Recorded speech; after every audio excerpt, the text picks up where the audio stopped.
You sound great. Okay, sweet. Bam, we're live. All right. Are you an Adidas athlete, Ty? I am. Congratulations. That is Thank you. cool. Thank you.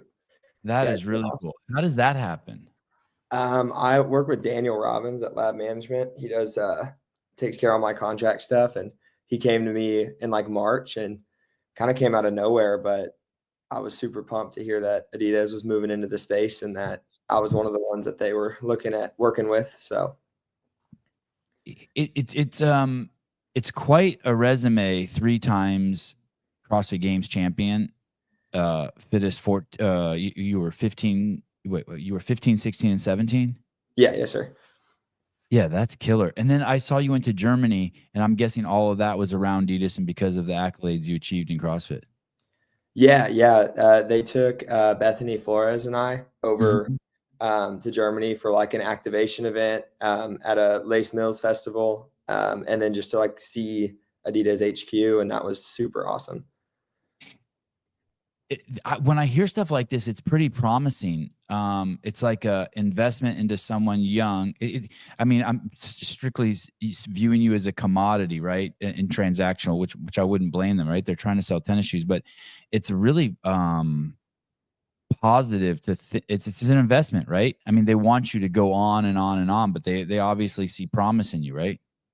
Yeah, I mean, like hopefully their idea is a long-term partnership because obviously, from what they've given me so far, I'm just super grateful and love working with them. And obviously, I hope for myself that my career in the sport is long. But yeah, it's been great to work with them. Do you talk to people there at Adidas? Like, do they give you an inkling? They're like, oh my God, this is great. We have a long-term interest in CrossFit. You're going to be around forever. We're so glad that we found you. Like, what do they say to you? I mean, like what's been cool because they haven't historically been in the CrossFit space is that like all the athletes that are there now are getting to help to develop some of the the shoes and the apparel and stuff like that. And so that's been cool. And we've already had talks about the future, like just getting to kind of see the things that we want in the apparel come to life there in the future. And something I learned is that like product development is a long road. It takes a lot longer than I originally thought. And so it'll be cool to see some of that come to life in the future. And yeah, it's been cool. Tell me about that. The little bit of interaction I had with Reebok when we were working with them when I was at CrossFit. That's what I thought too. I'm like, holy cow, they already have a shoe. The shoe for 2 years from now is already done. So that means the information you're giving them isn't getting on the floor for 4 years. Is that what you were talking about? Yeah. And they have like different phases of development, and it's like some some parts you're working with a shoe that isn't going to be out until fall 2026, and then other phases it's like this shoe is going to be live sometime next year, and it's like a lot farther along in the process, and it's more like what do you think of it rather than input because it's already moving towards production, which is still just cool to get to see all that process. In the early years, I remember when Rich got his first contract with Reebok, and I apologize, Rich, if I'm mischaracterizing this, but the way I remember it is he was really excited. It was a good deal, but there became a conflict between the things they wanted him to do and what it required to train, sleep, and eat. And so they had to like basically go back to the drawing board and be like, hey, dude, I can't do 10 things a year because that means every 6 weeks I'm getting on a plane and flying somewhere. And it's just not. Is that something that, and you're young, so you're excited. And obviously you have a lot of better recovery than most human beings. But is that something that you struggled with in the beginning? That's thankfully something that like Daniel and our agency definitely looks at when they're looking into signing with someone. It's like, okay, how often do you need us to travel outside of competition? Because obviously that takes away from training. I was pretty smoked after the Germany trip. That was my first time to Europe. So just that jet lag is real on a 14-hour flight. Mm-hmm. But yeah, that's something that Daniel's always working to like protect me from. And honestly, like at this point where I'm at, because I don't have, 12 sponsors pulling me a bunch of different ways, it's like all of these opportunities are huge blessings and so much fun. And, it's not like I'm leaving every 2 weeks to go internationally. So where we're at right now is like a great spot. I'm traveling in the off season to get to do some really cool things. And then once season rolls around, it's just time to get after it.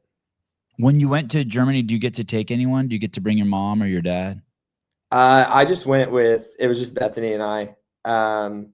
It was really cool. And obviously my first time in Europe without parents, like, I mean, huge airports and long flights and like stressed out I was going to miss a connection. But I mean, they were super awesome communicating and I never felt like super worried or anything. So it went well. How old were you? I was 18. It was in October, I think. Was that your first time away from home? No, I've been traveling a little bit this last year. Kind of been all over the place. Like I went up to Boise for a little bit, out to Vegas, down here to Jacksonville, and got to do some like just national traveling alone, which was a good warm up for the big international trip. Is it hard for your parents? Are your mom and dad close? Are you close with your mom and dad? Do they freak out? Yeah, we're very close.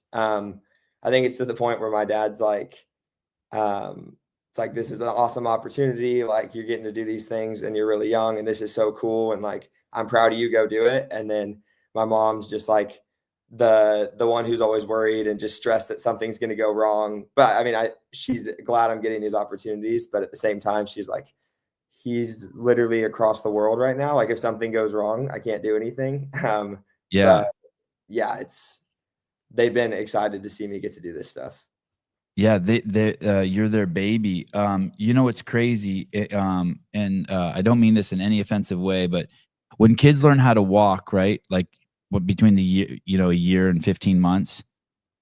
I remember when my kids learned how to walk, and I'm like, wow, he doesn't have the mental capacity to have these tools, because you see him walking, but they bump into stuff. You know what I mean? They hit corners, they fall down, they're a mess. They'll walk right off the edge of stairs. You're like, dude, you've been given a pilot's license and you have no idea how to fly. And it's whether it's true or not, parents probably see it that way. On the outside, you're a full-blown man. But they're also like, but there's got to be a transition period, right? So where it's like, he looks like a man. I mean, it looks like something that knows how to walk, but it's like, dude, this thing can walk right off the stairs. And it's funny for when your dad's like, you have these opportunities and all this stuff. I was pretending like it was me. And I was thinking, oh, your dad was probably talking to himself. You thought he was talking to you, but he was trying to convince himself, you know what I mean, to let you go, because obviously you're their greatest creation, right? You're their Sistine Chapel. You're their greatest piece of work. You know what I mean? You're everything that they've put into you, and now it gets to go out and tour the world. Yeah, it's been I definitely think that the first few times I traveled alone, even my dad was probably a little stressed, but Yeah. luckily, like, and this is something I think that I was talking to Miley Wade last night too, like a lot of the teenagers in the CrossFit space, especially if we're training at affiliates, it's like we're surrounded by, I mean, like married men with kids. And like, that's who my company has been the last 4 years. Some of my closest friends are, state troopers, firefighters, like they're all grown up, and it really forced me to grow up quickly. And so I think I maybe have handled some of these opportunities better than a lot of other kids my age, because I've been forced to grow up so quickly. Yeah, I mean, when I was your age, I went over to Europe for 6 months for school, and the first thing I did is look for a bar, look for a place to get weed, start chasing girls. And it is cool that when you travel, at least you're on a mission. Like you have goals and schedules, and you're around people. Your general mission keeps you out of getting in trouble. I'm not saying that there's not a place for that stuff, but like I probably shouldn't have been in bars at 18 in Europe. What did you Shit could have gone sideways. overseas? Say that again, Ty. What were you studying overseas? I don't even remember. I did a semester I did a semester in college there over at the University of London, and it was great. It was great. I mean, I saw a lot and learned a lot, but it would have been. It's better to go places with intention, especially when you're young.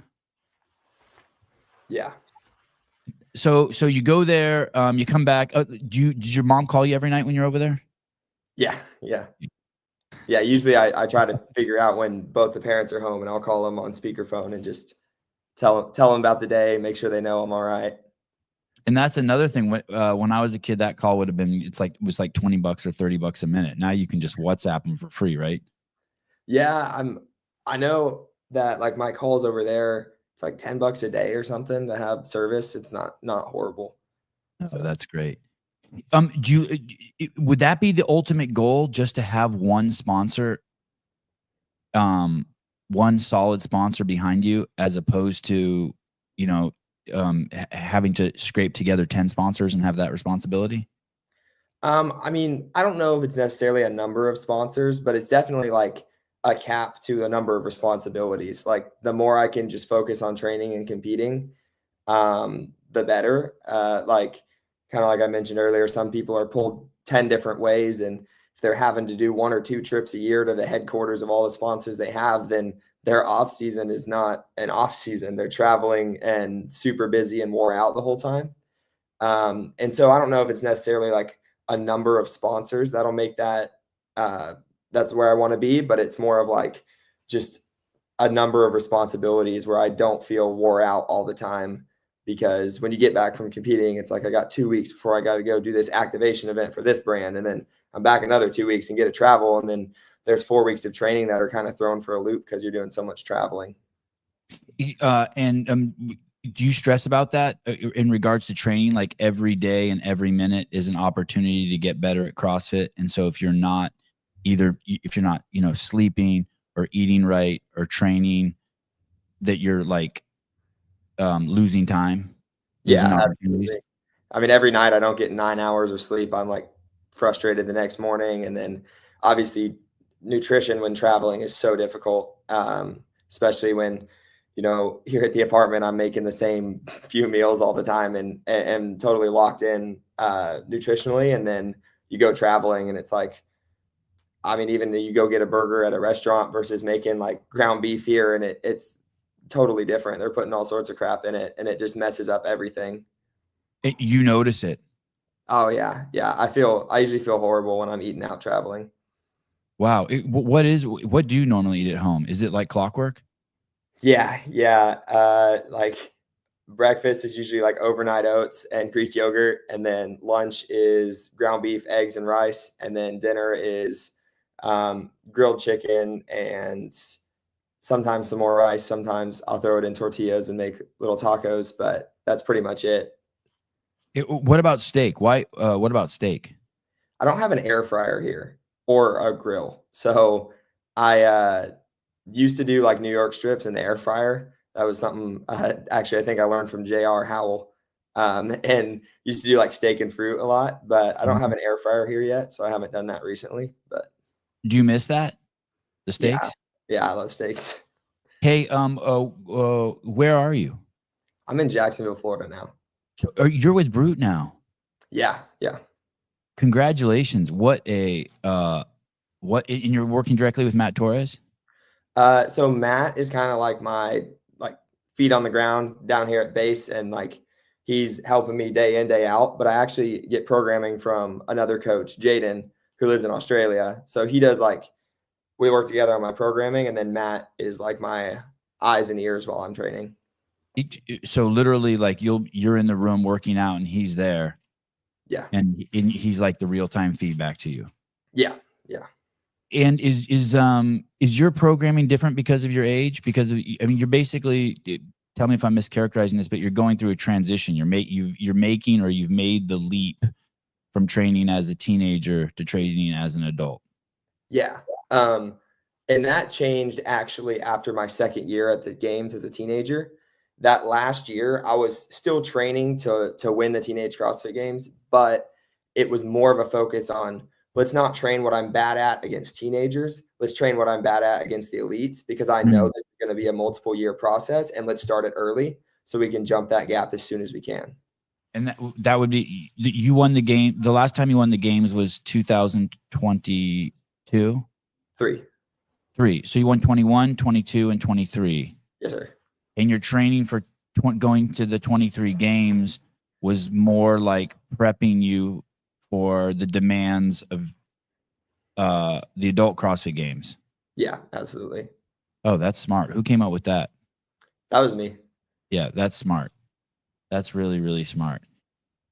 And any pushback from Jaden or was Jessica and Carl, were they your coaches at that time? Yeah. So at that point, the 2023 season, I took a lot of my programming into my own hands. And then was working with Jess and Carl a lot, as far as like day in, day out stuff. Jess has always been a huge help with like mindset and nutrition. And then Carl was like, would be watching me in the gym, making sure movement's not sloppy, stuff like that. Where can I clean up certain things? And he's very good with Olympic lifts as well. And then I live, half an hour to an hour away from Christine Colenbrander and Jared Stevens. And so, once, twice a week, I'd pop in up there as well at CrossFit 417, and train with them. And there's several other high level athletes kind of in that area. And so that was like the 2023 season. I had so much help. Like it was a big combination of a bunch of people. And it kind of worked out, this little perfect storm. Where were you born, Ty? Branson, Missouri. And how many people live there? The signs all say 10,000, but I bet it's like 15, 20,000 now. And what's it like there? Like when you drive, like when you leave your house, do you always see cows no matter where you go? Like if you drive from one place to another, then you look out the window, are there cows and stuff? Yeah. I mean, our neighbors got like, they had donkeys for a while, and our other neighbors have a bunch of horses still. And, but Branson's a unique little town. It's a tourist town, and over 1 million people come through it every year, but there's just not a whole lot of people that live there. But it's a cool place to grow up because you're like 30 minutes from a lake and an amusement park, and there's like 3 movie theaters and just everything you could want to grow up with as a kid. But there's not a whole lot of people that live there. And so the winters, it's just like you have this massive town that no one's in, and it's amazing. And is the tourist thing is the amusement park? Is that why people in there? There's several things. There's amusement parks. There's lots of like family shows that people go to. And then the lake is beautiful. But so you grew up in an area where if you wanted to go in your backyard and shoot your BB gun, you could, or you had to worry about ticks and stuff like that. Yeah, for sure. And you stayed there until you were to this most recent departure. That's been home for you. Yeah, about a month ago.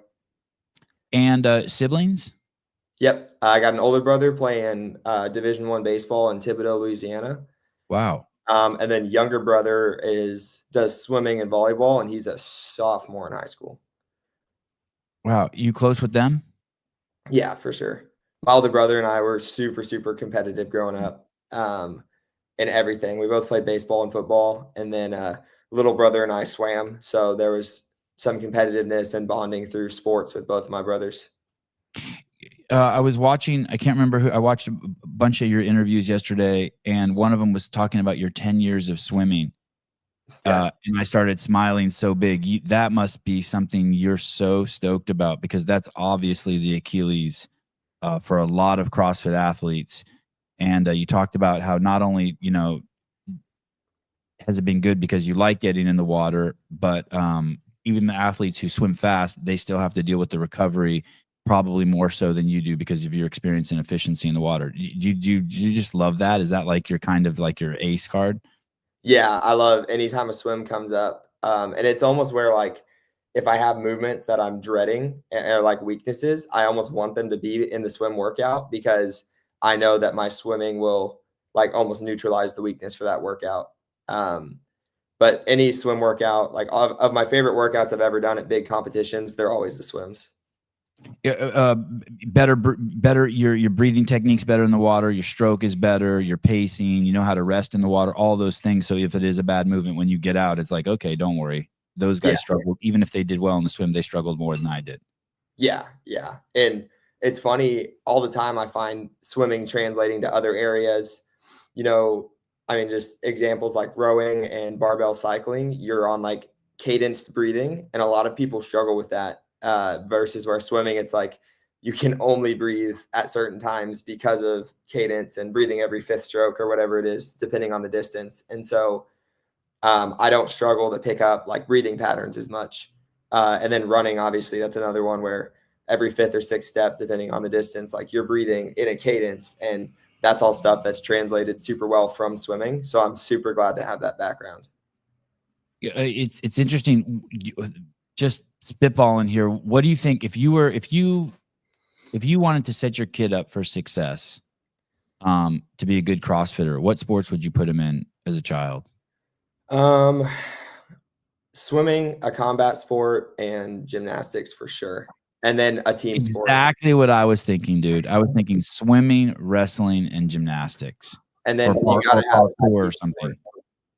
You got to have a what? Say that again. Got to have a team sport too. Tell me why is that? Why I think there's just a mental aspect to it, where you get used to doing hard things with a group of people. Football is one where, August in Missouri it's 100 degrees outside. It's super humid. It's miserable. And you're like with a band of brothers, and it's like, if you're not going to quit, I'm not going to quit. And you guys are suffering together. And then that all comes together on Friday nights when you're out on the football field, and gives you like a sense of like brotherhood and community. And at the same time teaches you to work hard and that other people depend on you. And yeah, I wouldn't trade my sports backgrounds for anything. Teresa, my boys swim for 30 minutes Monday through Friday, and then go straight into 2 hours of jiu-jitsu and striking. Oh, that's awesome. I wish I would have done jiu-jitsu growing up. Oh, there's still time. Yeah. But find a good group. You need to be with a good group. No, you don't want anyone to hurt you. Yeah, that's true. Would you do that? Would you do any other sports right now? I would love to get into. Right now, there's a lot that I'm still figuring out. I mean, the move is still pretty new.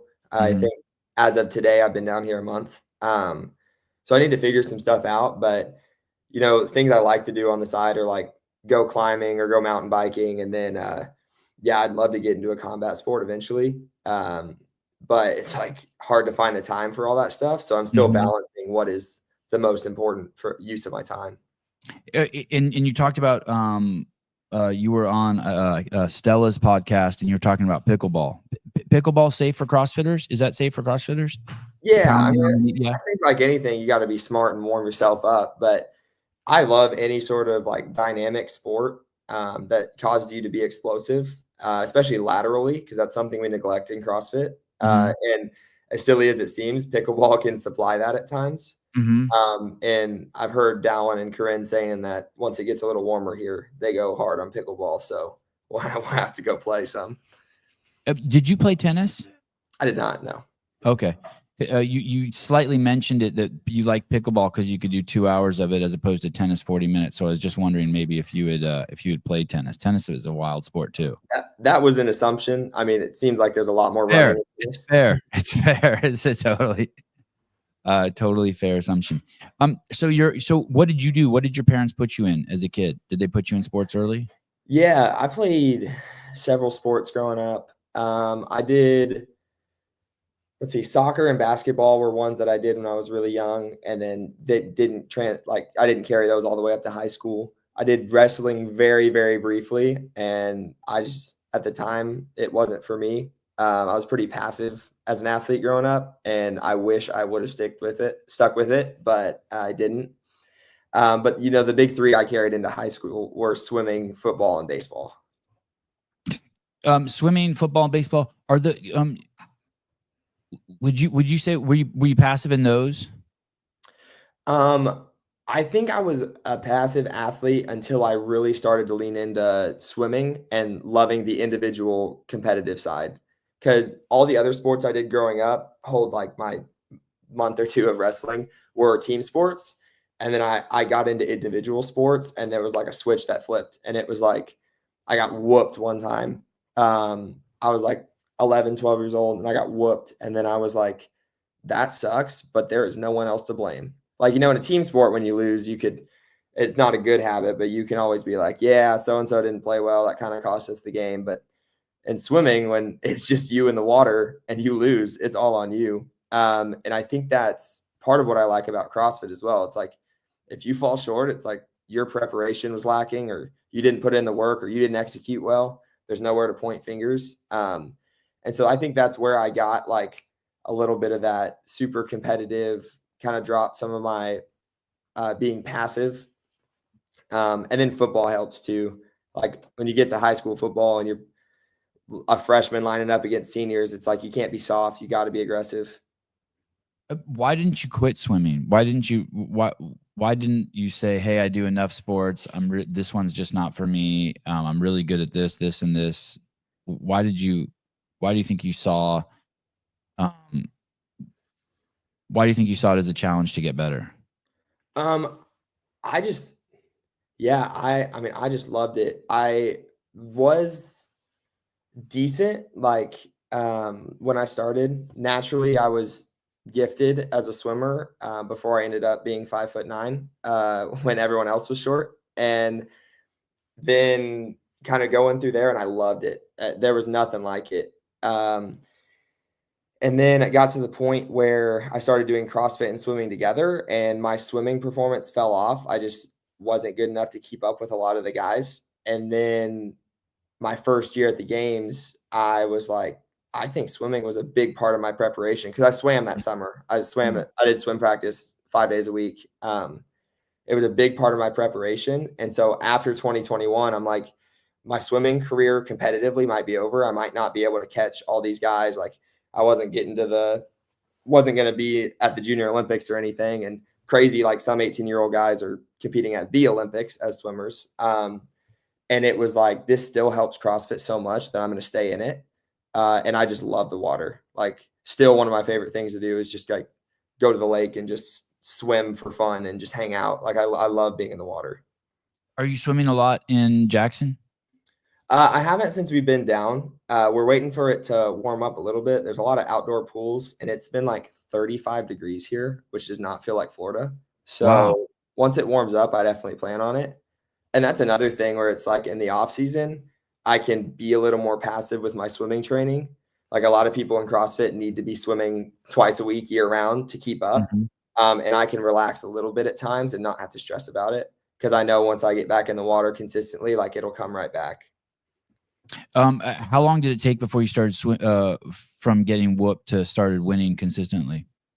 In swimming? Yeah. It was a couple years. It's been so long since I made that switch. I want to say it was like when I was 11 or 12, that was really when I made the switch. And then when I was 13 and 14, I made our A state championships both years there for like 5 or 6 of my 8 events. And so those were kind of the 2 years that it went really well. And then COVID happened. And then it was like I came back from COVID and couldn't keep up. It's like everyone just got really, really good over COVID. And I did not. And so, but that was also my segue into CrossFit because I started doing CrossFit to get better at swimming, football, and baseball. And then started competing shortly after that. You tell a story where you were a little kid and you were doing one practice a day, but you knew that there were 2 practices a day, and you walked up to the coach and you said, "Hey, can I do both practices?" And the coach says, "Well, no one does that." And you're like, "Well, I want to do it." And then they're like, "All right, fine."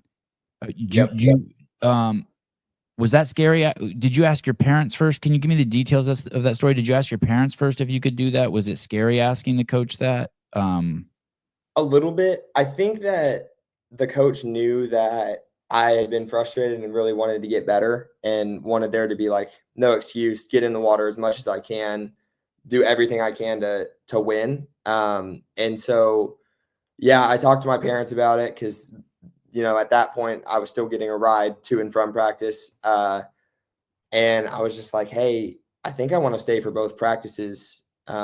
Like, these other kids, they've got to be swimming more than an hour and a half a day. Like, they're too good to just be doing that. And so there was 2 back-to-back practices in the morning with 2 different groups. And I just pulled the coach aside and I was like, hey, coach, can I stay for the second practice? And can you write me another workout? Because like these next 2 years, I really want to I want to be a state champion. That's what I wanted to do. And so you were just a little kid. Yeah, I was like 12 or 13. And then, that was kind of that. And it super propelled my swimming. Like, it made me so much better. And so that's too where I think some of the work ethic was born. It's like, oh, I see, like, I'm swimming 3 hours a day instead of an hour and a half, and I'm getting way better. So it's like the progress that I saw there, I was like, learned really quick that hard work, can pay off if you are willing to do the hard things. Did your parents push back on that at all? or, as you walk back to your mom and you're like, Mom, I'm staying for the next she's sitting there in the bleachers cold waiting for you to finish swimming, and you're like, I'm staying for another hour. She's cool with it. I mean, luckily, like, our summers are beautiful, so I'm pretty sure she would like go walking or running during our practices. But I don't remember there being any pushback. She would always check on me to make sure I wasn't burnt out or injured or doing something like to get myself hurt. But I don't remember her ever pushing back significantly. I think she was like happy to see that I, had a little bit of a fire lit underneath me and was ready to really get after it.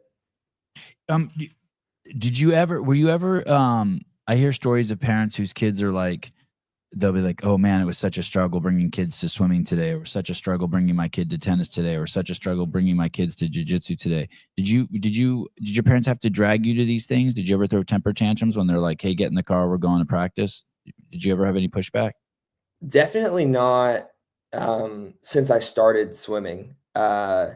Maybe when I was like 6 or 7 years old. It's hard to remember sometimes. But I know once I really got serious about swimming that it was like practice was the best part of the day, especially baseball practice. I get out of school and we'd have 3 hours till baseball practice, and I'd just be like, just waiting, just so ticked off that I had to wait 3 hours to go to baseball practice. And I had a baseball coach who was like, if you're going to be the best, you get to practice 30 minutes early and you're the last one to leave after practice. And that was like, I loved that. So I learned to love practice. And I mean, especially baseball is a sport where like physically you can practice for 4 hours and not get smoked and tired. You can't really swim for like 5 hours straight. You have to have a break in there. But baseball, because it's, lower impact on your body, you could be there forever. And so that was something that I learned to love practice quickly. Baseball practices are long. I mean, spring break practices were 7-8 hours a day. Yeah, we get like 3 hours in the morning, lunch break, 3-4 hours in the afternoon. And so you learn to love practice and donating your whole day to a sport. And you're there with your friends. Yeah, that helps. That absolutely helps. It's interesting. Just recently, as my oldest boy turned 10, the tennis coach has said, hey, we're never going to start practice unless you're sweating. So you better get here 30 minutes before. And when I show up, I'm going to touch your head. And if your head's not wet, we're not doing practice. What all sports are your kids doing? Tennis, jiu-jitsu, swimming, skateboarding. Oh, that's cool. Yeah. I love that. Yeah. And so it's go, go, go, but no team sports. And I always think about that. I think my kids really like baseball. Oh yeah. Yeah. So I always think maybe I should get them into baseball. I took them to a soccer time one time, and they all cried. They didn't want to get out on the field. I think there's something about baseball that, I mean, the hand-eye coordination alone, and then just you really learn how to connect your lower and upper body, like with explosive movement. It's kind of like what they teach at the level 1, like quarter extremity. That's, I mean, that's baseball. That's everything starts in the hips in baseball. And so that's something that you learn, like where your power comes from, how to be coordinated in that. I think hitting a baseball is one of the hardest things to do in all of sports. And throwing is also a difficult motion for people who never do it. So if they love baseball, I say absolutely let them go play. You know what's a trip is Spieler was a tremendous, Chris Spieler from back in the day, he was a CrossFit athlete, was a tremendous athlete, a great fighter, a great wrestling career. And he didn't have quarter extremity figured out to that final, just the final part, right? He didn't have this part figured out. And one of my boys, who's the best fighter, who just dominates all the tournaments we go to, he doesn't have this part too. And so like, it's such a trip watching him move. We were playing Frisbee yesterday on the beach for a couple hours, and he throws with his arm instead of his wrist. Yeah. And but I guess it's just going to be just thousands, and we throw a lot, but I guess I'm just gonna have to teach him thousands and thousands of repetitions until finally he figures out that last. Did you ever see people on the baseball team who didn't have that? Yeah. You'd actually see that on the baseball. Would all the guys be like, what the fuck is that? Are you a shot putter? I mean, you could just tell by the way the ball came out of their hand that they weren't getting all the power that they could. And usually the coaches were good about being quick to, fix that. But you can tell. I mean, you can see, especially when like you're coaching young kids, a lot of them do that. They miss the wrist and the fingers are the last like stroke of power to your throw. And a lot of them, you know, they grip the ball like this and then just kind of push it forward, and you're just not getting any power out of that. Yeah, it's a trip. I always think, I mean, I spent my youth just throwing rocks at shit. Just you know what I mean? Every day, to walking to school and home from school, like you're just scanning the ground for that perfect rock to throw at something. When we would grow up and we would have fruit in the house that went bad, it was like our favorite thing. My mom would be like, "Go throw the apples at the trees," and we just go out there and throw 4 apples and just make them explode on the tree. Like that was one of our favorite things to do. Yeah, that's a good life. So your parent, why do you think, did you not, my kids never complain either. And I think it's just because they don't know any better. Do you think you just didn't know any better? Like my kids just, like, it's just, no matter what they're doing, I can just be like, okay, get in the car. And they get in the car. Like, it's just all they know from a young age. And regarding like sports or everything? Yes, but well, pretty much everything, but especially sports. Like it's like they were on basically what sounds like a crazy schedule of just, you know, staying moving and training all the time, but they don't complain. But I don't even think that they know it's an option. Yeah, and I think especially if they have kids their age or friends at these sports, it's like that's their way to hang out with their friends. And kids are such social beings. It's like they want to go be social, and then if they love the sport as well, then they have no issue with going to practice. And I just remember, especially when baseball and swimming were in the same season, it'd be like, all right, my summer mornings, you get up early, go to swim practice, you know, the 2.5, 3 hour practices when I was doing doubles. And then, you know, I'd come home, have 2-3 hours, and then it's time to go to baseball practice or play a league game that night. And then you're going super late, and then you just get up and do it again tomorrow. And you're so excited that that's your life during summer. And it totally beats school, and you just could do that your whole life. So that was my experience, at least. Hey, dude, you nailed it. You explained it so well. I didn't think of it, because the sport that they least, if there was one that they pushed back on, it would be skateboarding, and it's the most lonely sport. All the other sports, you're right, they go there because they can't wait to see their friends. But skateboarding is just like this board in the concrete, and all that they have friends there. You know, when you're training skateboarding and learning new tricks, it's brutal. There's no, it's just an hour of you and the concrete and a piece of wood. And they're like, oh man, we're going to do that. Yeah, that's a sport I never got into, but I'm always amazed by the coordination of some of those guys at the top. Very unforgiving sport. When was your, Ty, do you remember your first injury as a kid? A broken bone or sometime when you had to sit out? I've never broke a bone, which is awesome. But I know, like, I had knee issues in junior high playing baseball and football. And I just remember getting knees and ankles wrapped and having to sit out 1 or 2 games baseball wise because of a knee injury, but never anything major. I never really went to the hospital for an injury. Really my biggest injury that I've ever suffered was like, I messed up my labrum in quarterfinals this year. That's in here. Yeah.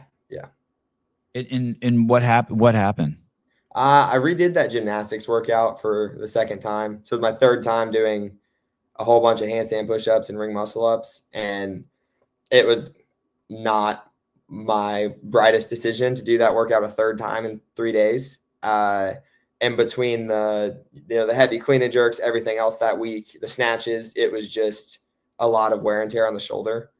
And I also was like, I weighed like 210 or 215 at the time. And I learned recently that my body does not like being at that weight because I also had some knee issues. So it was just like a bunch of mistakes that I made that ended up culminating to an injury. And how much do you weigh now? I'm 193 now. And do you like that? Yes, I felt great this weekend. Yeah. And you won this weekend at Wadapalooza. Right. Yeah, the RX division. Yeah, congratulations. Thank you. That's cool. So you go to the CrossFit Games at 15. That was the first time you went when you were 15? Yeah, 14. When I was 14, it was the COVID year, and I actually wasn't competitive at the time. I was just doing it to be better at other sports. Okay. So you go in at 15. Every round, you're a little surprised. You make it to the next. You're like, wow, I made it to quarters. Wow, I made it to semis. And you show up at the games and you win the games. And you gave a very humble explanation of it. You basically have the realization that, hey, I might not be the fittest person here. I just may have just had a perfect weekend, perfect execution, perfect workouts. But when you go home, do you experience any emotional, like an emotional dump? Like you're so high and excited. Do you have any realizations about winning, what it means to you versus what maybe it doesn't mean to you? Yeah, I mean, I always love this question because Wait a um, second. Someone's asked you this before? uh, I've gotten similar questions. Yeah, and it's one I love, but it's like ultimately winning will never fulfill the desire that your heart has. Mhm.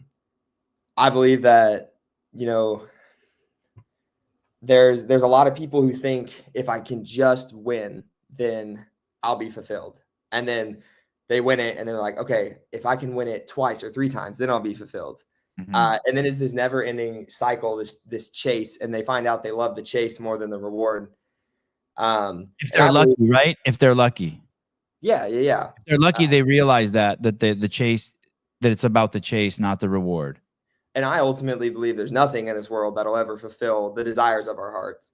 You know, I think we were created in the image of God, and our hearts yearn to be back there and with God. And I think that the Holy Spirit and Jesus is the way we fulfill that, rather than anything of this world. But to answer your question, it was like I won. This feels amazing. Woke up the next morning, got to watch the elites go for the rest of the weekend because the teenage games ended on like Friday, and then the elites competed through Sunday.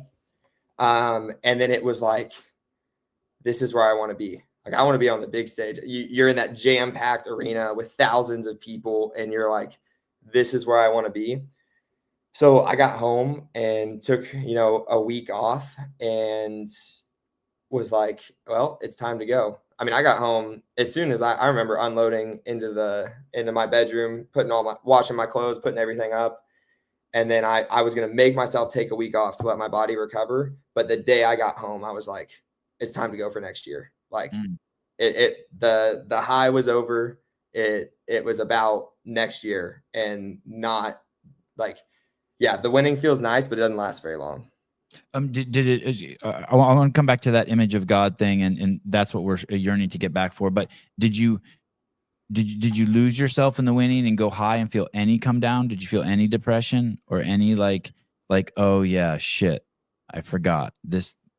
This does not feel the way I thought it was going to feel. Not really, because I went into that weekend knowing who I was and knowing that my value does not come from winning or losing. And it's an interesting thing to juggle in your mind, because I have that way of thinking where it's like, I am made in the image of God. That's what gives me value. It does not matter what I do this weekend. Like, I am not any less in God's eyes because I didn't win the CrossFit Games. But at the same time, I just put 7.5, 8 hours every single day for 3 months training just for this event. So it's like, I'm not saying this doesn't matter, because I'm going to get after it. And I gave so much of my time for this, and this matters to me. And this is what I want to really pursue. But in the same breath, it's like, if all goes crumbling down and it fails, it doesn't make me less as a person. Let me ask you this. This is off the subject a little bit, but does it, if you're following what you believe are God's rules, does it matter what you're doing, whether you're like a trash collector or a lawyer or an athlete? Like, can you just take those rules and be like, okay, no matter what, I'm just gonna, this is the rule book.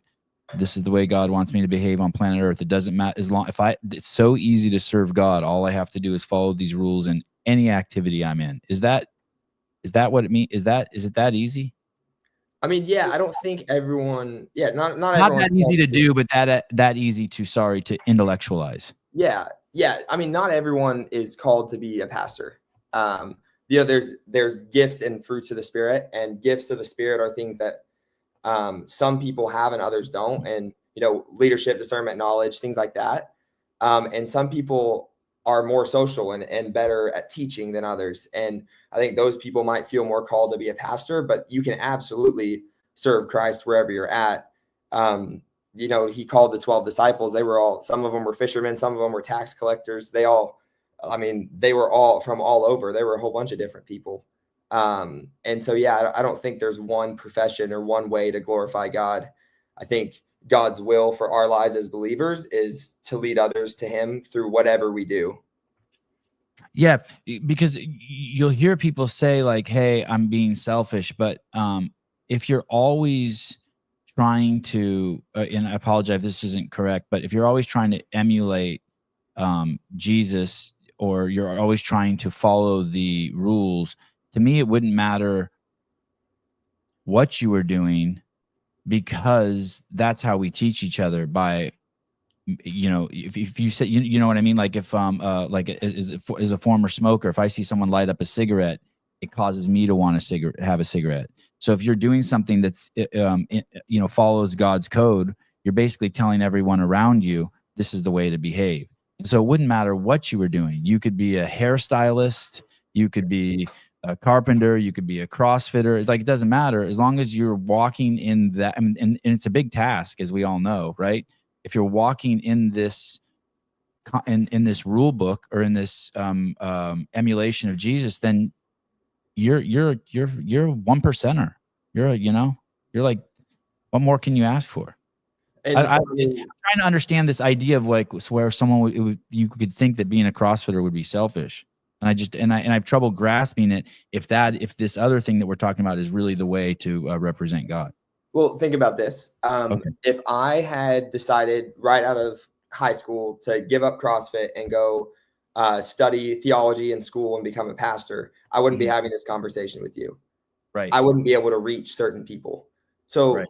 like, if everyone that was a believer became a pastor, then who's going to minister and share the gospel with all the plumbers? Because they might not ever come to church. But if you're a plumber and you're working alongside other plumbers and you're a Christian, you're the light of the world, as we're called to be in the Gospels, like, then you get to share with them that they would have never been able to hear the gospel if it weren't for you. And so that's something I struggled with a little bit, because at times being a CrossFitter can feel selfish. It's like I'm spending 8 hours a day in the gym just working on myself. Like, this feels really, really selfish. But at the same time, it's like the opportunities that CrossFit has provided me to witness to other people, to share the gospel to other people, has been just insane and awesome and so cool. And I'm meeting people I never would have been able to meet without CrossFit. It's interesting. And for all you know, you are a pastor. I mean, yeah, in a way. I mean, there's, yeah. So let me give you an example. Is, so at the CrossFit Games, Lazar Jukic died, and people like me became immediately aware of how people were processing the information. And since there are a lot of Christians that I'm around at the CrossFit Games, James Sprague, Rich, Dallin, I got to see how they processed it. And so just in their behaviors and their actions, I was able to, they were, I guess the word is prophesizing to me, but without me even knowing it. I mean, I knew it because I'm the most aware person on planet Earth, but I knew it, but they weren't overtly doing it, but I saw it. I'm like, yeah. Oh, this is how this cohort, and so it set an example for all of us. Yeah. And the way I like to think about it is like, a lot of people knew Jesus was God and who he said he was, just because of the way he acted and the things he did. He didn't walk around telling every single person he met that I'm God. I mean, there are a few times throughout the Gospels that it's recorded that he actually claims to be God, but he does. But most of the people recognize him as the Messiah because of the things he did and the love and the perfect life he walked and the love that he showed others. And so absolutely, like, Rich might not have turned to you after Lazar died and talk to you directly about Jesus, but you see the way he walks, and you know that he walks in the light and loves Jesus because of the way he handled things. So where does the selfishness part come in? How does that, like, all this, why do you think it's, I'm still struggling to grasp why you think that training, if you're a vessel for God's presence on earth, why would you think that training 8 hours a day would be selfish? I don't see it. No, I think that that's something I used to wrestle with. Okay. Okay. And I have a better understanding now. It's like kind of how I already explained, this platform that I've been given through the 8 hours of hard work a day Right. is now a vessel for me to share the gospel with others. So at Right. first, go ahead. Because those other guys, those pastors are sitting around probably reading the Bible 8 hours a day to present it. But certain, like, I guess, like, okay, now I'm understanding what you're saying. But certain people, they're not going to reach certain people. People aren't going to like their clothes, so they're not going to like them. They're not going to like their beard. They're not going to like their presentation. And so you're just a different. I guess you're just there's Instagram and there's TV and there's books, and you're just a different vessel for or ideally what you would like to be is a different vessel for the presentation of God's word. Yeah, absolutely. Do you think do you know this, or do you think you were programmed to be like this? Did your parents take you to church and they're like in kind of lead you or force you down this path? No, I mean, I was definitely exposed to church growing up. But I would say that it wasn't always the center of my life.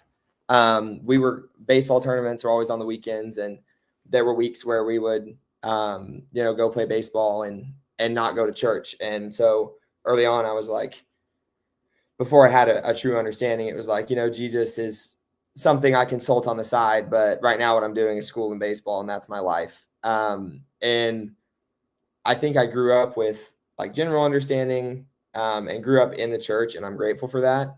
But like when things really hit the road, for me and my faith, and you start dealing with like mental health stuff, and you get into junior high, and there's social media, and you're comparing yourself to other people and all this stuff, then it was like, that's when I really just tried to discover who Jesus was. And it definitely changed my life, understanding Jesus rather than just, going to church every Sunday.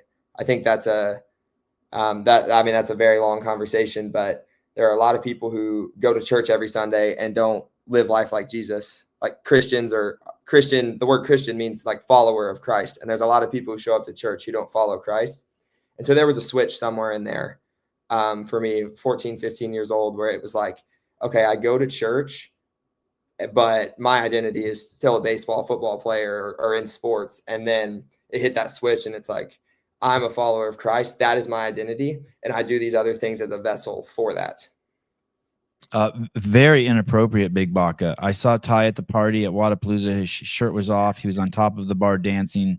Boy serves the Lord and the ladies. No, I couldn't even get in to get my gift bag. They had that. You're saying this is fake news. This is fake news. Get a fact checker on him.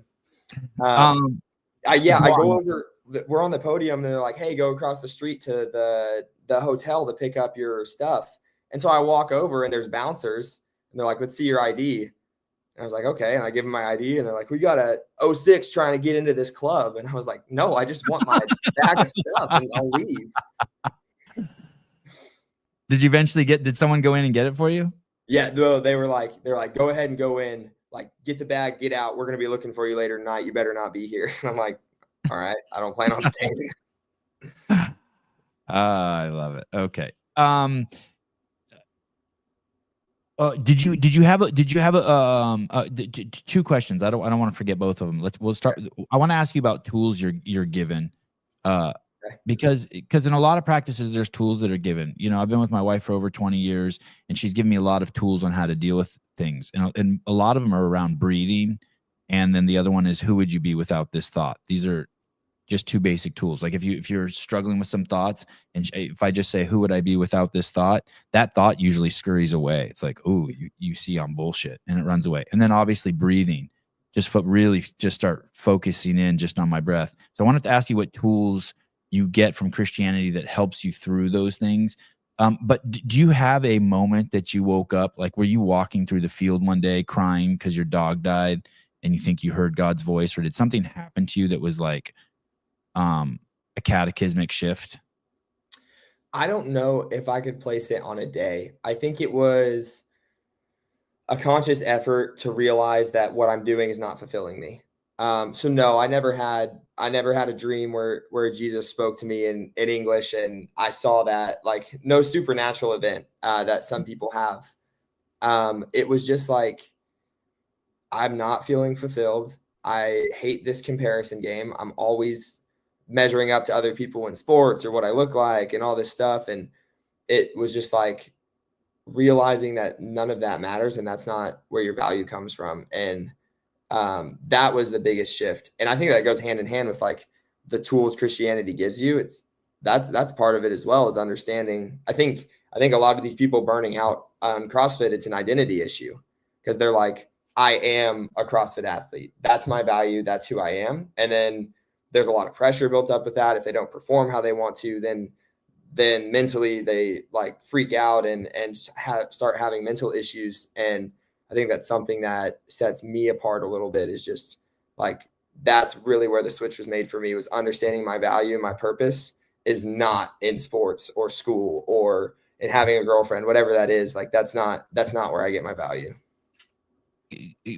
When I intellectualize it, what I want to say back to you, I want to push back, is all you did was switch. I am a CrossFitter, not you personally, but just this generic kind of character.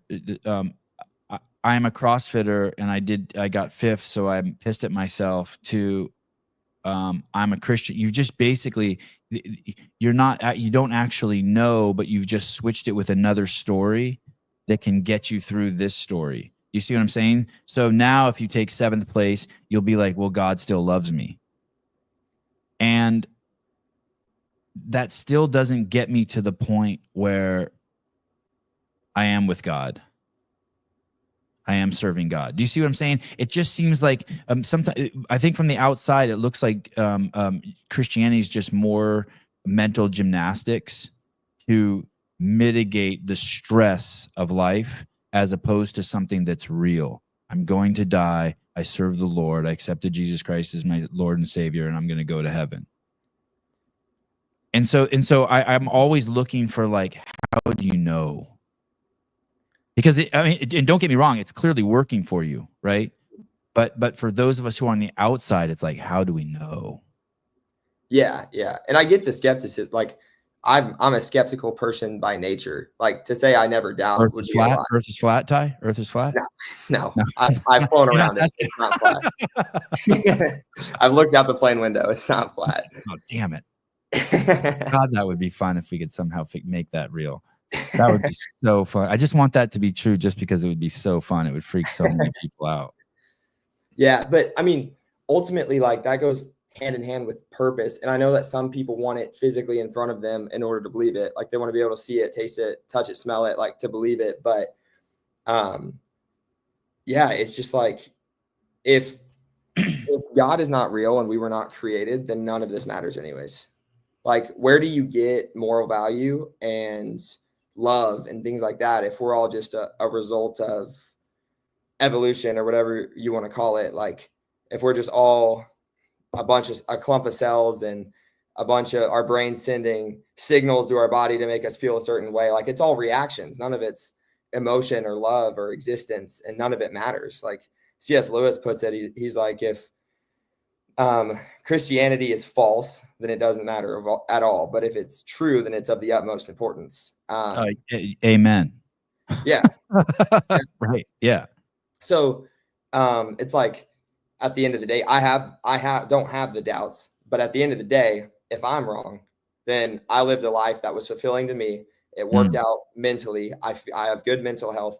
I lived a life serving others. I lived with the utmost joy and enjoyed my life. And then it's all over.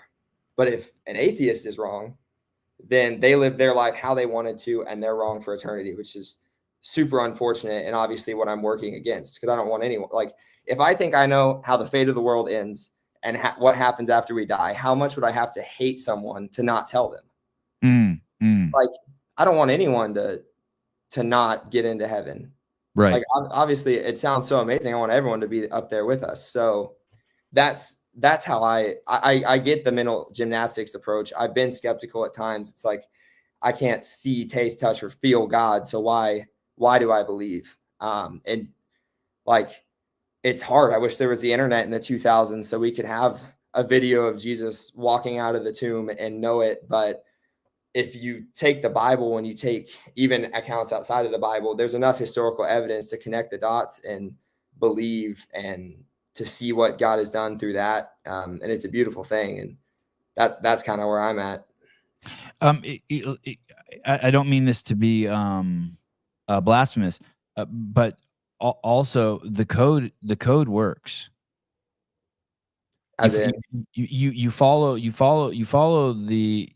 scripture, you follow the rules, and you do actually live a good life. It's not like you end up going to Africa and drinking Kool-Aid and die with a bunch of other people. yeah, there's not a Like, principle in the Bible if you took and applied to your life that your life would get worse. yeah, I know that in itself is pretty. I mean, that's all you need. For me, that's all I need. Yeah. Like you never feel bad for helping a lady out of the grocery store, or stopping to pick up a piece of trash at the beach, or you know what I mean, paying for the guy behind you or in front of you who forgot his checkbook or whatever. Yeah. You always feel you follow all the rules and you're good. Treat other people the way you want to be treated, and your life blossoms, right? Good things start happening back to you. Where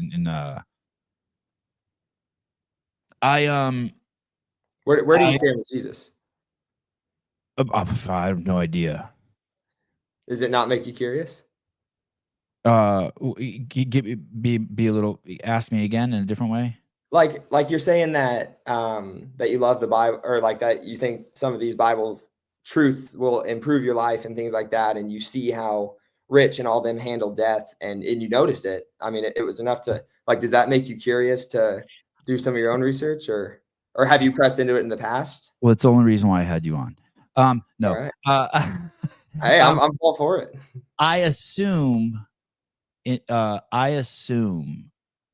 that somewhere inside of me that I'm being used by God. That's where my kind of my faith lies. I assume that sometimes I'll joke with myself at night.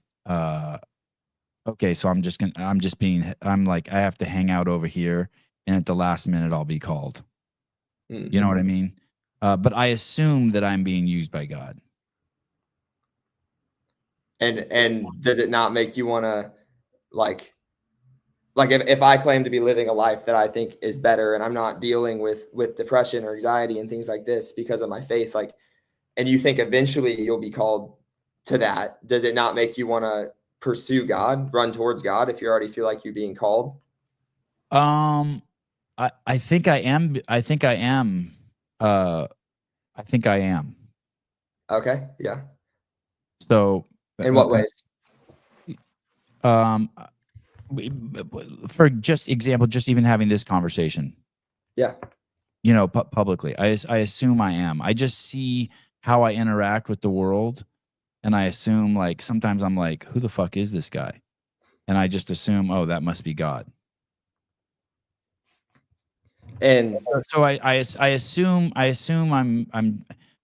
maybe that's my own faith. I assume I'm on my path. Gotcha. My life feels like I'm on my path. And does that make sense? Yeah. Like I always feel like I'm in the right place at the right time, doing the right thing. Yeah, yeah. And does it make you want to learn why?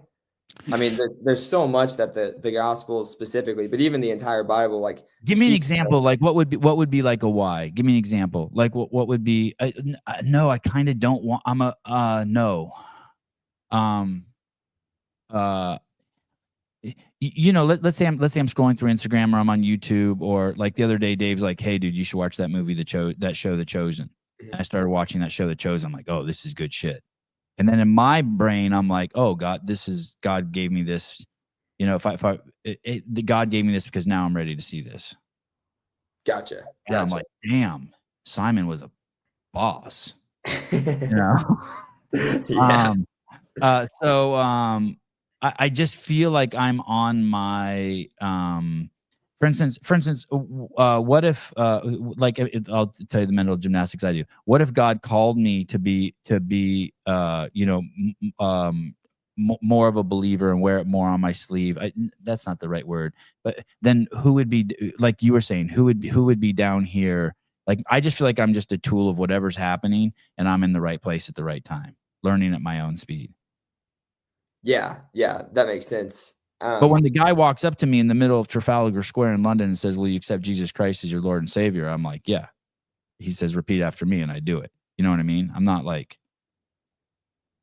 but I'm not. Yeah. so do you And I think you haven't read anything, and I haven't read anything in the Bible that I'm like, "Ooh, this is some fucked up shit." I ain't doing. I'm not part of this group. yeah. So are you saved? Are you going to heaven? If you I have no idea. I mean, I don't really believe in. I don't think I believe in heaven. so what I don't believe in heaven. so you don't think anything happens after we die? No, Just eternal, just dark, like non-existentness? it's a poof. Really? Yeah, Interesting.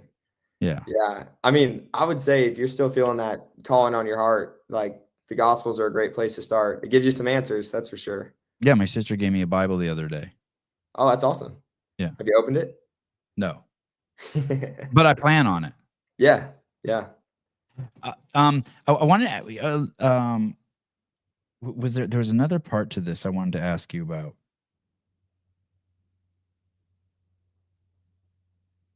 Damn it. Okay, we'll come back to it. We'll circle back. This is a great conversation. I didn't want to leave it until there were a few other pieces I wanted to turn over. So I apologize for going to the mundane, but let me go back to the mundane a little bit. When you switch from and I have no issues traveling back and forth. So if there's something else you want to add, we can do it. When you're with Carl Butts at your affiliate, Yep. and then you meet the great CrossFitter Jessica Griffith, who Yep. now is Jessica Cavoy. Cahoy. Yep. Coy. What's it like then switching to Brute? Is everyone on the same team? Is that hard? Is that hard for Carl and Jessica and yourself to kind of like make that change? I don't think so. So Jessica obviously is starting a family now, which is awesome, and I'm so happy for her. And so after we trained together in 2021, and then she retires, and then she starts her family, and she's like, "Hey, I'm around the area. I'm gonna be here if you need anything." But like, she's running her business, got her life. She doesn't have time to be a full-time coach, and I respect that. And then Carl, in the same way, is just a vacuum of knowledge and is going to be a phenomenal coach, but has been coaching CrossFit for like 2 years. I mean, for what he already knows, he is one of the best coaches I've ever been around.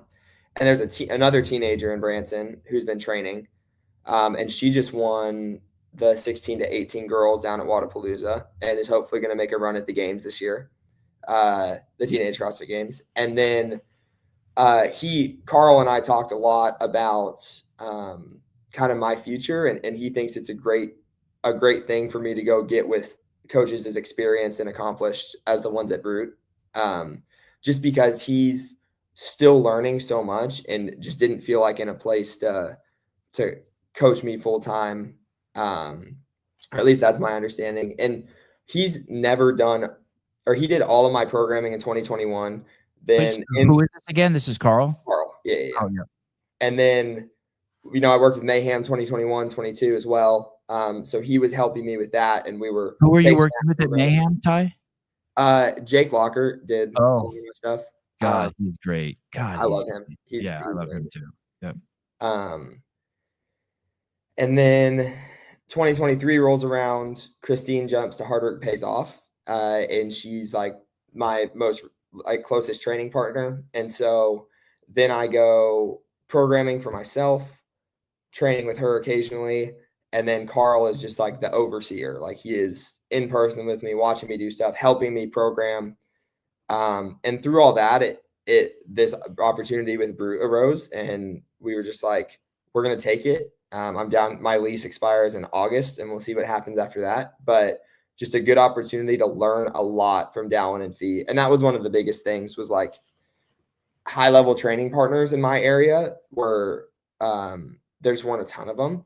And Christine sat out last season because of her back. And so I wanted to be down somewhere else for a year just to learn as much as I can and get as good as I can.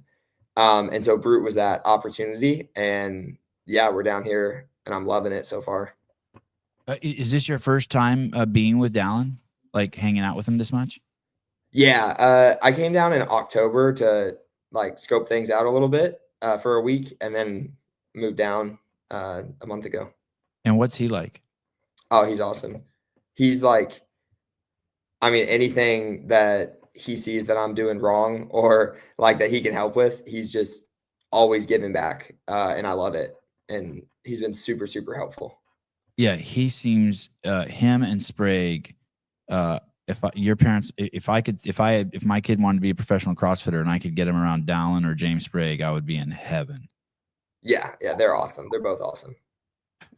I want to.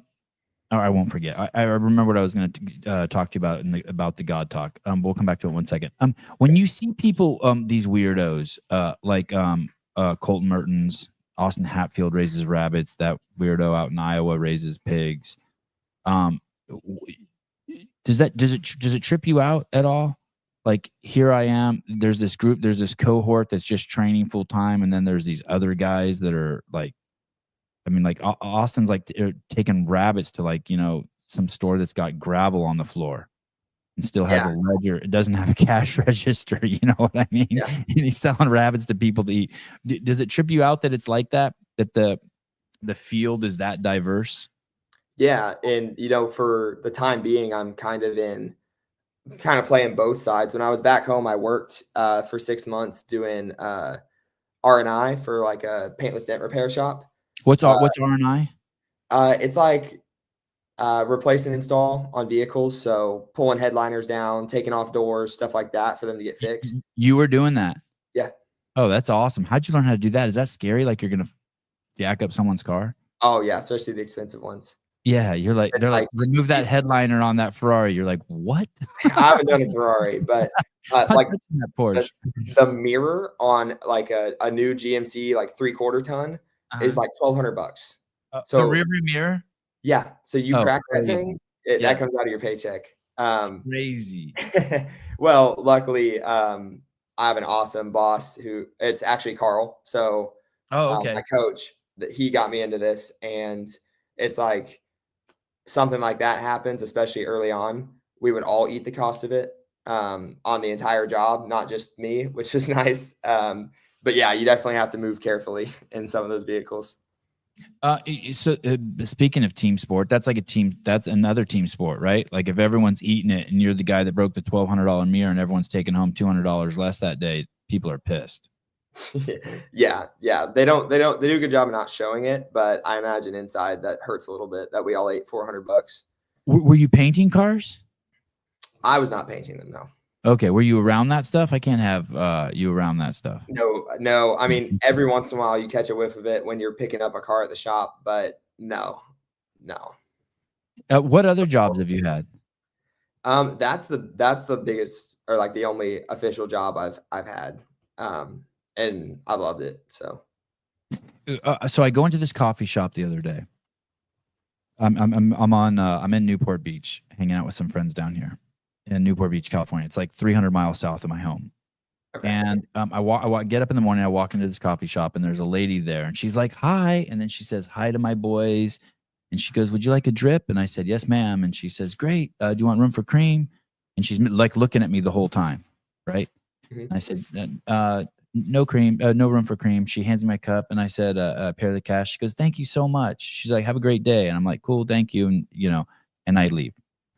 I go into the coffee shop the next day, and and I asked her, I said, "Are you the owner of this coffee shop?" She said, "No, I'm the manager." I said, "Oh, cool. Well, great place. Thank you." I go in there the next day, and the manager's at the machine where you slide all the stuff around. You know what I mean? Like you do the espresso drinks and shit. She's at the machine, right? The coffee machine. So there's a different girl at the cash register, and she couldn't make she'd never made eye contact with me. She could barely get a word out of her mouth. And those are the people. I believe in this. This one's going to maybe throw you for a loop. I believe in this statement that people who don't talk to strangers don't talk to angels. And I don't know if have you ever heard that phrase? If you don't talk to strangers, you'll never talk to angels. Like implying that angels are walking on the earth with us. Yeah. Gotcha. And that basically, anyway, so Mhm. To me, those are the people who are missing the opportunity. Those are the non-religious people to me, because if you're not, your life is your religion. How you present to the world is always your religion. Like there can't be separation from religion from state, because you are your walking religion. Yeah, At I mean, all times you're representing the creator. yeah, And that if you're not aware, that, like, to me, that type of behavior is like, I don't know, selfish is maybe isn't the best word, but those are the people who aren't practicing religion, who don't treat every second like you are your own storefront at all times. You're the storefront for God at all times. You are presenting God's spirit in all times. And so that's how she presented God's spirit to me, right? And that to me is more of where I'm at in terms of my faith and my religion.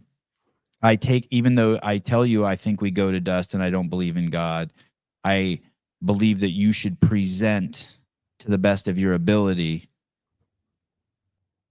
as if God is watching you, or as if you could have an opportunity at any second to witness Jesus walk in the room. Like, you better not be fucking around like being like, oh, no one likes me, or I'm fat, because like you're gonna miss it. yeah, yeah. You're I gonna mean, I think, you're gonna miss it.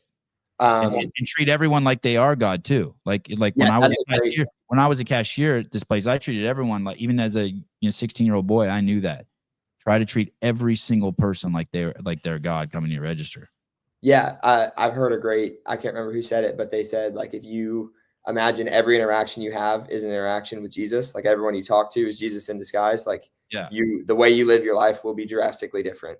Yeah. And yeah, that's yeah, absolutely. I think every second you're out there and talking to people and interacting with people is a chance to be, the light of the world and the salt Right. of the earth. That's what we're called to be. Right. And so, yeah, absolutely. I mean, those interactions are how people. I think some of the best evangelizing is done without explicitly telling people, like, accept Jesus as your Lord and Savior. Like, the way people conduct themselves, especially the people you surround yourselves with, it will make them curious. The same way you noticed who had faith at the games because they handled things differently. Same exact thing. It's like they didn't explicitly tell you about Jesus, but you could tell by the way they conducted themselves. Right. Right. Absolutely. The other cool thing about that, and I just know this from personal experience, is the more you give, the more you get. You never lose anything. It's almost like when you get into those flow states of giving energy, it's like it comes in as fast as it goes out. It's almost like overwhelming. Yeah. Yeah. I mean, like, It's not like a car where you drive it off a cliff and it's gone forever. It's like, holy shit, the more attention you give people, the more attention you get. Like, not like from other people, but I mean, you cultivate to be able to give even more energy and more attention. yeah. Yeah. I mean, I conduct myself to do those things not expecting anything in return, but I have found out the more that I walk with humility and serve others, the better my life tends to be, which, I mean, is just a cool plus to already walking in the footsteps of Jesus and trying to imitate him. It's like, it's also cool that a lot of times what goes around comes around. Hebrews 13:2, keeping it real. Hi, Grant. Good morning. Do not forget to show hospitality to strangers, for by doing, some people have shown hospitality to angels without knowing it. Oh, interesting. There you It is just an easier way to live life. That's the thing. That's why I kind of I get a little bummed out when people, and it took me a long while to come to this conclusion, but when people poo-poo Christianity, because you don't have to be a believer or be saved to see the tremendous value in it. Yeah. Yeah. And I think a lot of people treat it as a one-way interaction where they're like, I'm going to say the things I need to say and go to church and go to Bible study and read my Bible just so I can get into heaven. And I'm like, you're missing out on a huge part of it. I mean, conducting your life in a way that glorifies God is awesome and rewarding and makes you feel like the joy of the Spirit all the time. I mean, yeah, it's amazing. Sevon doesn't treat blue-haired people very nicely. I treat blue-haired people exceedingly nicely. I'll if I see, I'll throw a blue hair in there. If I see Ty walking, if I'm holding the door open at Paper Street Coffee and I see Ty walking, he's 15 feet behind me, I'm not holding the door open for him. Not in 10 feet, yes, but a blue hair, I'll hold it open an extra 5 feet just so that maybe that they can know that Trump supporters are actually really good people. So I push back on that, Dan. I would actually hold it an extra 5 feet to try to save their wallet. Well, Ty's saving souls. I'm just trying to save people's wallets and their kids. What is this question? Have you ever had a hand job in a parked car? Oh no, sorry, that's for a different interview. Okay. You worked out in you trained in an affiliate. Yep. And so tell me about that. We have all these athletes coming in who want to be professional CrossFitters, and I keep hearing you talk about your love of the community and the affiliate. Tell me about your first traversing of the affiliate. How old were you when you first went into an affiliate? I was 14 years old. During COVID, the whole town kind of shut down, and the gym was still open. And I go into. Were they pushing back? Was the gym open illegally? No, we're middle of nowhere, Missouri, so it's kind of like the city could open at its own pace. And so they were like tape boxes, and you're supposed to stay in your box and all this stuff, but they were open. And yeah, went in just to get better at sports. And your mom or your dad weren't a member there, Ty? My dad was. Yep. Okay. And my mom has been in the past. I can't remember if she was at the beginning or not. Did you think it was weird for doing CrossFit? Were you like, Dad, what are you doing? Group classes are for girls.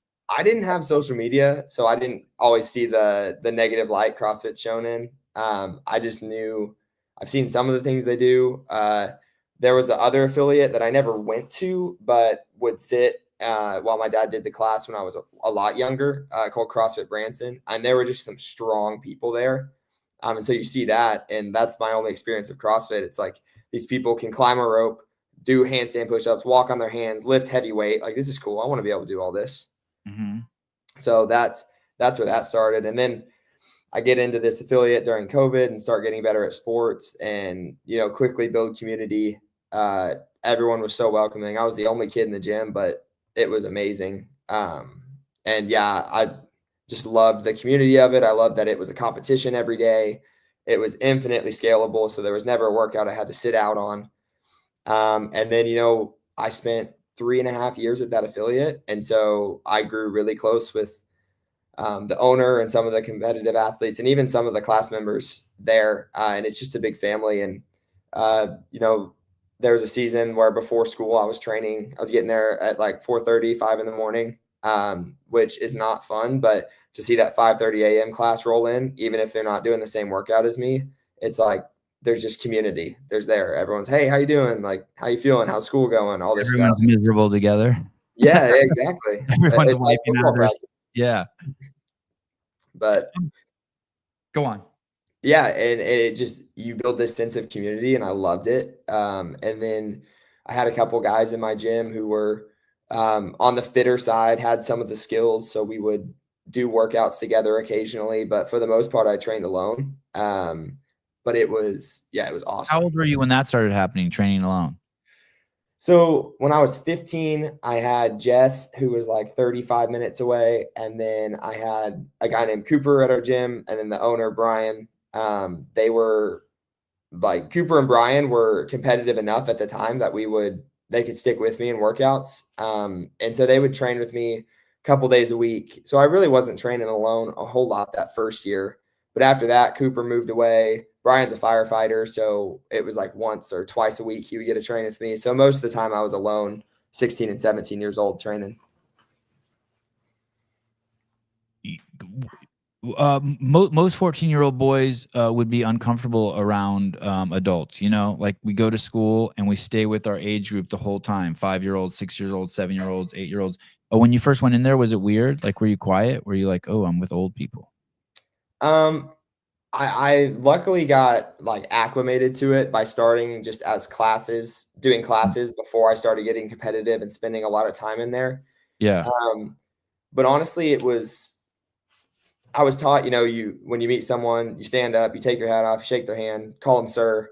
And very quickly it was, I mean, these guys are, in their young 30s, and they're like, you don't have to call me sir. Like, let's be friends. And at first it was, like, I was 15, so we weren't quite like friends, but the more time you spend together, I mean, regardless of age, you learn about each other, you can have simple conversation, and just very gradually, I just became very friendly with several adults. And then, so the last 3 years, it's been some of my best friends are adults. And that definitely caused me to mature emotionally a lot quicker than I think a lot of people my age.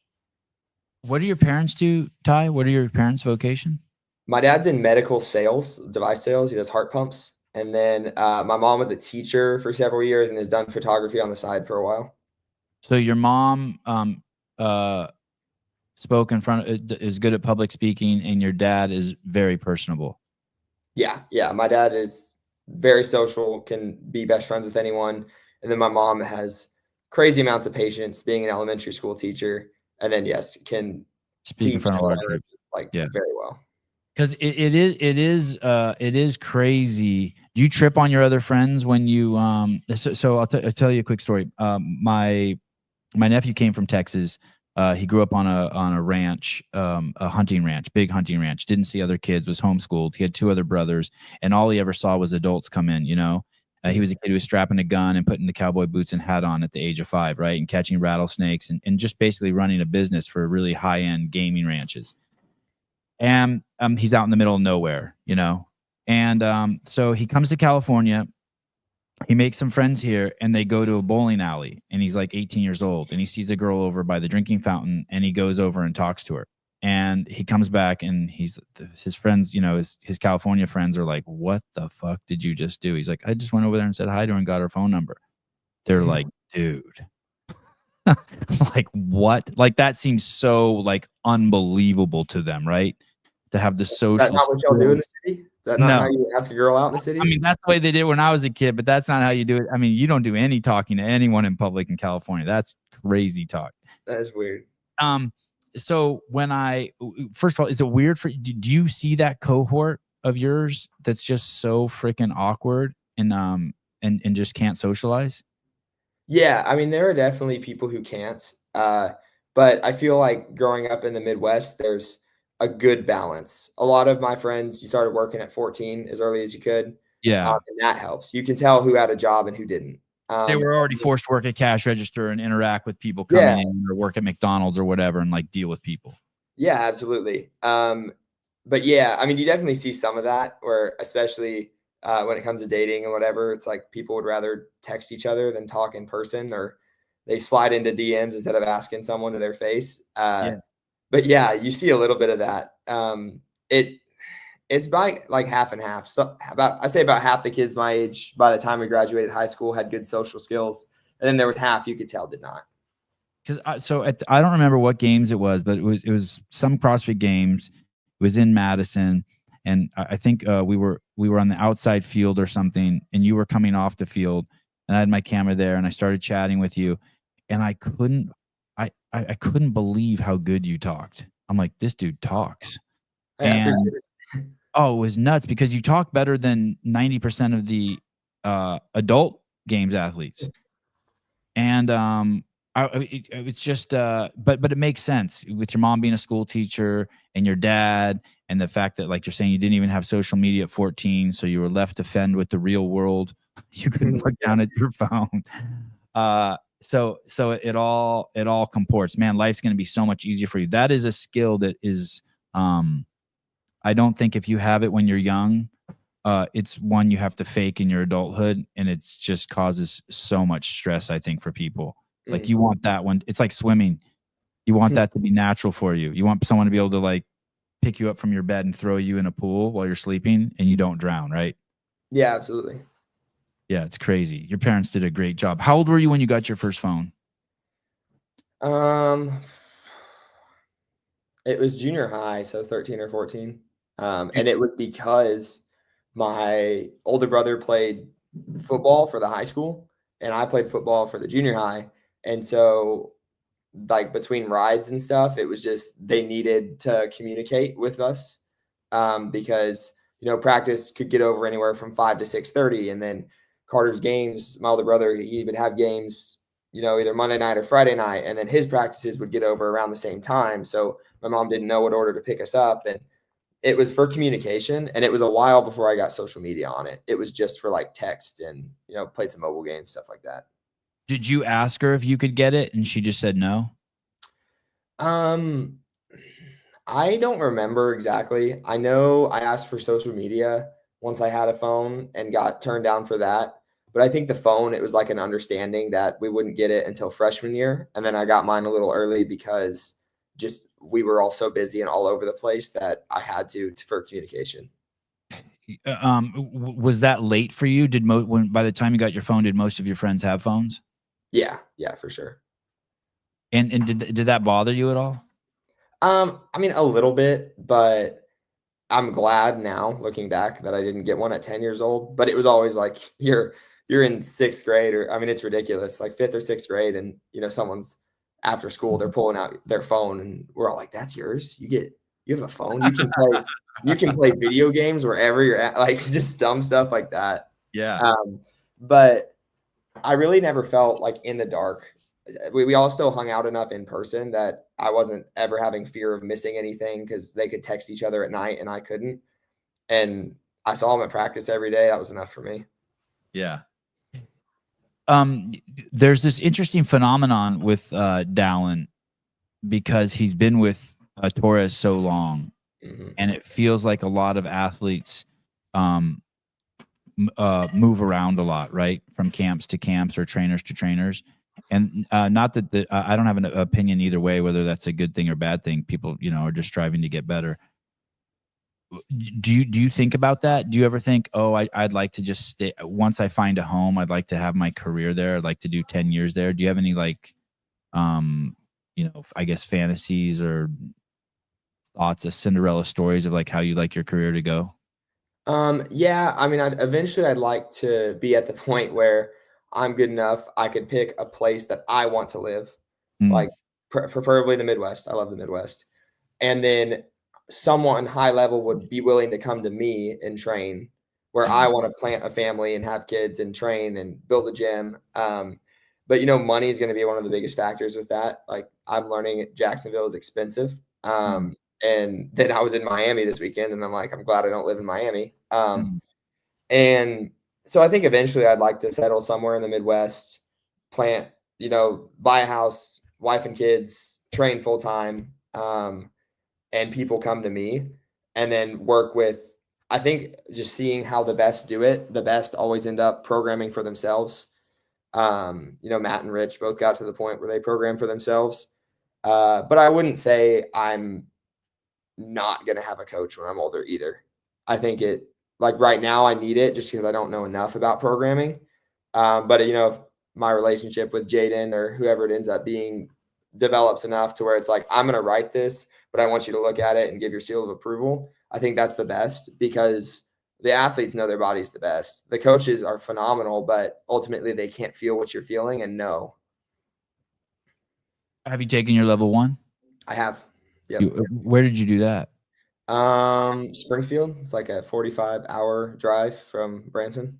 And why did you do that? I did it because I got one of the semifinals years. They gave me a free level 1, and I liked our affiliate, and I liked the part of CrossFit that's done in the affiliates. And so I was like, well, I didn't know if I wanted to pay $1,000 for it, but if it was free, I was absolutely going to do it. And I loved it. It's a great weekend. Learn a lot. You did love it. Yeah, absolutely. Like, I think everyone should take their level 1 that has aspirations to coach or be a competitive athlete. I think they should. Did your parents go with you? No. They should give how old were you when you took it? I think I had to wait till I was 18 to take it in person. So I did it when I was 18. And how old are you now? 19. 19. Crazy. Do you have a girlfriend? I do not, no. But you do want to have a wife and kids someday. Yeah. How do you know that already? That's crazy. that you already know that. I mean, just relative to my own, like where I was at when I was 19. Yeah. I mean, I Like, just I think, did not want to have a wife and kids when I was 19. I mean, no, I don't want to have one right now. I didn't want to have one ever. Yeah. But it's the greatest thing that ever happened to me. My life's never been better, and it's all in because I have a wife and kids. So I think in my affiliate, I grew up with people who were all married, and now have kids. A lot of them do, and just seeing, they all say the same exact thing. They're like, "Man, having a wife and kids is one of the best things that's ever happened to me." And so that, growing up with that, and that definitely made me want to have a wife and kids. yeah, it's kids are the best thing ever. And I guess you got to see also. It sounds like you have great parents, and you got to see how much fun your parents had, raising their kids. Yeah, yeah. Dude, your dad must be so excited. What's your dad like at the games? Is he losing his shit? He's all over the place. Like he loves it. But he does a really good job where it's like the years that he was my chaperone for the teenage divisions, Yeah. he would be like, "Oh my goodness, that was Tia or that was Vellner," but he would never go like I would never lose him. He'd never be over there talking to him. Like he was there for me, which I really appreciated. But Yeah. at the same time, he's like looking around and he's like, "Oh my goodness, everyone's here." And so yeah, he loved it. He loved being back there. Do you remember any words he said to you? Did when you won the games the first time, or when you win the games, does he cry? Do him and your mom cry? I don't know. Those whole weeks are just such blurs. I mean, by the last day, you're just miserable and I mean happy and excited and tired and just want to sleep for 12 hours. So I don't really remember much of the day of winning it, but I mean they've always been super supportive. But yeah, that I don't remember much day of. God, it's going to be a trip when you have kids. You're going to be like, how did my dad go through this? Because it must be so intense to watch your kid do the CrossFit Games. It must be like, I mean, it's great. It's so awesome that you get to see Medeiros' parents in the front row, or James Sprague's parents in the front row, because they're just like, you can just look at them and it's like they look like they're watching the world's saddest movie. Do you know what I mean? Like they're like, Yeah. they're on a roller coaster. It's crazy. Yeah. And but as a parent, I can totally empathize with it. I'm like, God, this must be insane watching your kid out here do this. Yeah. Yeah. And for me, like my kids, I'm not going to force them into CrossFit. I definitely think there's an age that's too early to get into it. Cause any sort of back injury when you're not done growing can cause serious issues. But just like other sports, I'm going to introduce it to them. And while they're young and before, I think they have the choice to choose. I want them to do swimming, combat sport, team sport, gymnastics, but whatever their passion is, I want them to chase it. Like me and my brothers all had different sports that we wanted to lean into. I'm sure my dad wanted all three of us to be pro baseball players, but we found our own passions, and that's like, I think what my dad likes watching the most is us genuinely love what we do. And so it's going to be the same for my kids. Like I'll introduce them to CrossFit, but if they'd rather pursue swimming and do that, then I'm all for it. I'll be in their corner, whatever they choose to do. You said it so well. And you know what? By the time you're a parent, you're going to know how to incorporate it in so much without them even knowing. Like my kids don't even know that I'm incorporating it in. Do you know what I mean? I'll be like, all right, run out and catch this Frisbee. And then as soon as you catch it, do 5 burpees. You know what I mean? Or, you know what I mean? Like, I'll purposely just leave like a 15-pound bar out while I'm doing deadlifts, like with the 5-pound bar with those big red, and they'll come out there and they'll lift it. But I know it, you know what I mean? Just so they can mimic the movements. You can just trick them into anything without them knowing that they're doing CrossFit. You know what I mean? And you can I take the honestly, methodology and kind of incorporate it. Okay, let's see how many baseballs we can throw in 10 seconds and then rest 10 seconds, I think it would be probably me having to slow them down more than anything, just because you look across the space and like I spent some time out in Vegas, and like Kotler's daughter, he like watches Alex, or she watches Alex and just wants to do everything Alex is doing, and wants to load up a bar and wants to do gymnastics. And like, so, the goal would be that they just love it. And whenever they're ready to flip the switch and get into it full time, that they're just so passionate and want to, But if CrossFit's not their thing, then I'm not going to force them into it. I think that's how a lot of people get burnt out and stuff. It's like they're not loving it, but their parents are shoving it down their throat, and they got to do it for so long. And I just like find something you love. Hey, do you have time to court girls, or do you just live your life and God will put one on your path? Like I had this super high level jiu-jitsu guy on one time, and he says, hey, he had a little more bravado, but he was like, hey, alphas don't chase girls. And he'd had a girlfriend for 12 years. He goes, I never chase a girl. I just do me, and the girls come to me. Do you have time to court, or is it just like, hey, you're living your life and what comes along on the path is predestined? I mean, for now, it's more between schoolwork and training. It's like there's no free time, but I think at some point you have to flip that switch and pursue, especially in like a godly marriage, because that's what we're called to do, is pursue one another. So I don't think you can just like walk your line and hope they like follow you and stay on your path and be selfish and never like make an effort towards them and expect to get married and have kids and be happy. But like for now, I'm not seeking out girls. Like as far as I know, I won't be in Jacksonville my whole life, and so it doesn't make sense for me to try to find a girlfriend here if I'm leaving. Right. Careful. It's when you're not looking that it happens. Be very careful. It's like crossing the street, not looking both ways. You're gonna get hit by a car. What do you mean you're going to school? Yeah, so I'm studying online right now. Holy cow! Why, dude? Why? What is could blow out an ACL, could never be able to do CrossFit again. What are you studying? Mechanical engineering. Oh my goodness. I'm not taking any engineering classes yet. It's too early. It's my second semester. So are you stressed? It's a lot. Like this weekend, instead of going to dinner after Wadapalooza, I had 5 assignments due at 1 a.m. So I just had to go sit in my room and eat a pizza and do homework. That was my celebration. So but overachievers are gonna overachieve.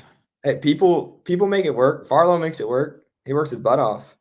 So I really like you, dude. I knew I loved you when I first saw you. You're a great dude. I love the it's your whole path, your parents, your God, dude. You're such a great example. I learned a lot from talking to you today.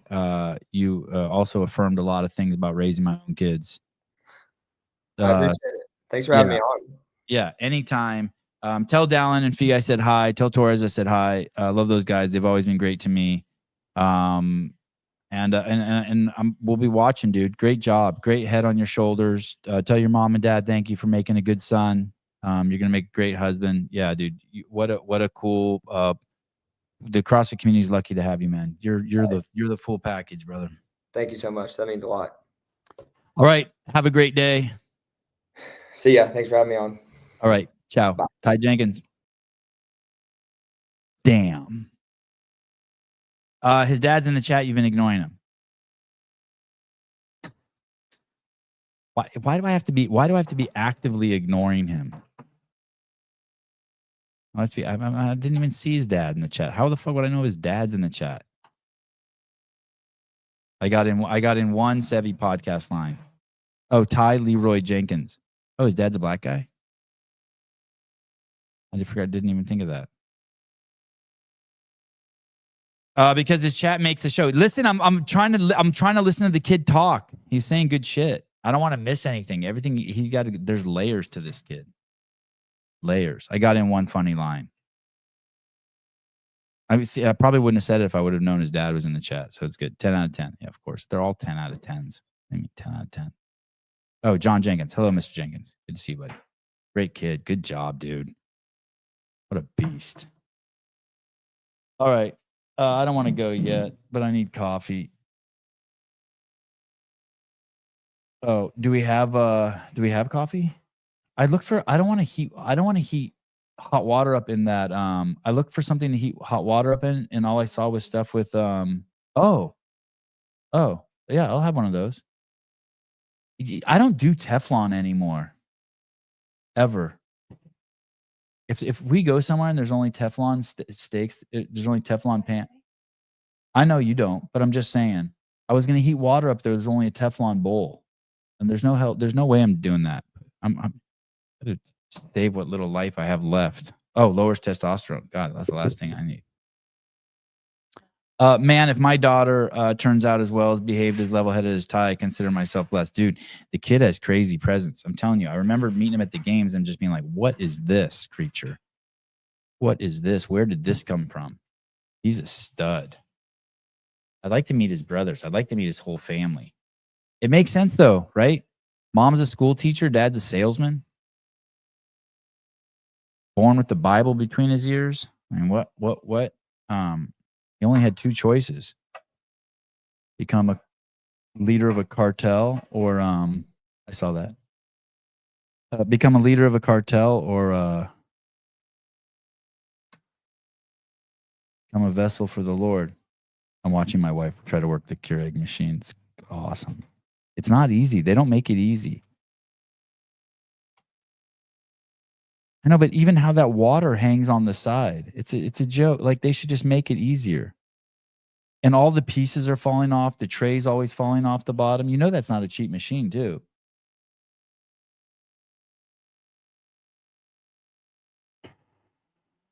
Oh, darn it. I should have told Ty. I should have messed with Ty a little bit and asked him why he never calls in to kill Taylor. What's wrong with him? Worrying about Teflon and using a Keurig is insane. I know, right? Probably all that. There's probably crazy. I'm afraid to look at the chemicals in that thing. Yeah, Haley won't even drink the Keurig. She walks to the coffee shop. I get up early. I'm a working man. I drink Paper Street. I'm telling you, it's not nearly as good as Paper Street, and I wish I had Paper Street, but the Paper Street I bought, I ran out of. I'm drinking too much. The last minute. What do you want me to do? I had a C4 too. Every time I have a C4, I hear Gabe's voice, drink coffee instead. Yeah, I got in one good line. I asked him if he ever got a handy in the back of a car. I kind of slipped that in. I was too busy multitasking. I should have looked at his face to see if he laughed. I don't even remember.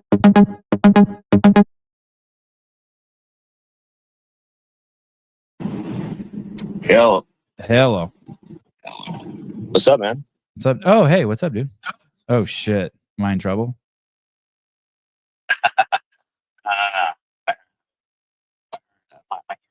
I'm like, there's only one person that could be talking about me at this time right now. Say that again?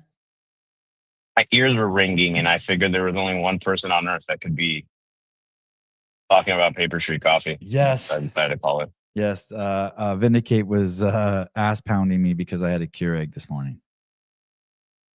That's okay. It kind of you need the Keurig to appreciate the Paper Streets. You have to walk with the devil a little bit to appreciate God. That's exactly what we do. Just got back from Miami yesterday. Oh, how was that? Hold on 1 second. Hold on. Give me 1 second. Will you hold on just for 20 seconds? Okay. And then I just have to get up and do something. I just have to move something. Let me let the world watch me and Caleb for a second.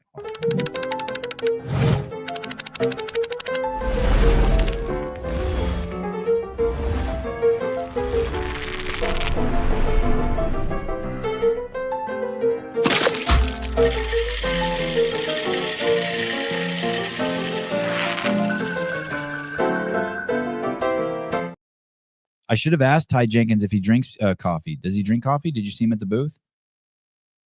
No, I did not see him in particular. He's really hard to miss, but no, I did not see him at the booth. Yeah, he always looks a little different. Sometimes his head gets huge. Have you ever noticed, like in some of the photos, he looks like a caricature of himself. Like when he's working out, he gets massive. But today he must have not worked out yet. He was just a regular man. He's like one of those guys. I mean, it's one of those things where he's still growing, so his body's trying to figure himself out now. Yeah, his body's insane too. I probably watched like 2 hours of Ty Jenkins shit last night at 2 times speed. His body's crazy. He gives me body dysmorphia. He was a really good listen. It was the conversation was really good, really, really flowing for someone who's so young. Oh my God, dude, he's a kid. And he chops he it up seems really solid. even Travis texted me separately saying, "Hey man, this Ty Jenkins guy's a cool dude." Like, yep. Just Hey, tell me sentiment. some crazy shit about Wadapalooza. Like you went through 800 cups, or someone knocked over the coffee maker and 8 gallons of coffee spilt, or you dropped your kid once, or what? Tell me some shit. What happened? We went through 5,000 cups that we sell. Oh my God. Not to take into, not to Oh count, my God. not counting all the volunteer cups that we have, that we donate. We do all the coffee for the volunteers. 5,000 cups. Yep. Do you, that's a lot of cups. Yeah. How do you bring that many cups there? You don't. You have to. You hope and pray that there's a restaurant supply store anywhere near you. When you buy 5,000 cups, does that clean the supply store out? Like, do you buy them all? Some places, yeah. For instance, in Miami, I had to go back twice for cups, and it's Miami, so a bunch of restaurants, and they didn't restock, so it was tough getting the last few supplies. Did you bring enough coffee? Did you bring enough coffee? Just about. We had to start using the bags that we were going to sell. Oh, awesome. To start filling all the coffee beans and everything. It's always awesome seeing you guys have everyone basically just supports us and just always blows it out of the water. I always prep for what I think is just enough, and it's almost never enough because of the fact that all of you people in the chat and just out there that hear you just come and support, and I appreciate it like beyond belief. It was so cool. There was another coffee company, maybe 3 vendor spots down, that, you know, I walk in at 4:30, 4:45 in the morning every single day. They weren't open until 8. Ooh. So, and our line was far longer. There were other options. Let me ask you this: was the owner staying in line for a while? Was the owner of that coffee shop the one running their booth? I don't know. I can't imagine going to Wadapalooza and not getting to your booth at 5 or 5:30 a.m. That sounds crazy not to do that, because people want people want coffee, and then people are gonna, like, if I find a cup of coffee at 6, I'm gonna walk away from your booth, right? And then somewhere I'm gonna see someone else, and they're gonna be like, "Where did you get that?" And then they're gonna tell 2 people, and they're gonna tell 4 people, and you might only sell 3 cups between 6 and 6:30, but by 7, you got a line around the corner, right? Yeah, but here's the thing. So we give free volunteer coffee to everyone that volunteers there in Miami. So they come in at 5:30. So I have to come in and get everything ready. Here's the thing. People come in early. So people started rolling up at around 5. So I had to get there early. I had to make sure people had coffee, especially the days that it was cold. And hey, if I'm there and I see a security guard that's been there pretty much all night, I'm like, hey man, here's a cup of coffee. And then what happens is you get cool with them, and then you don't need to see. Luckily, we have all access passes where we can go anywhere, but we don't abuse that. But once you give coffee to the security guards and you bring them, you know, holy balls, sent us a bunch of holy balls. So I gave them a few. We sold out of those too, by the way.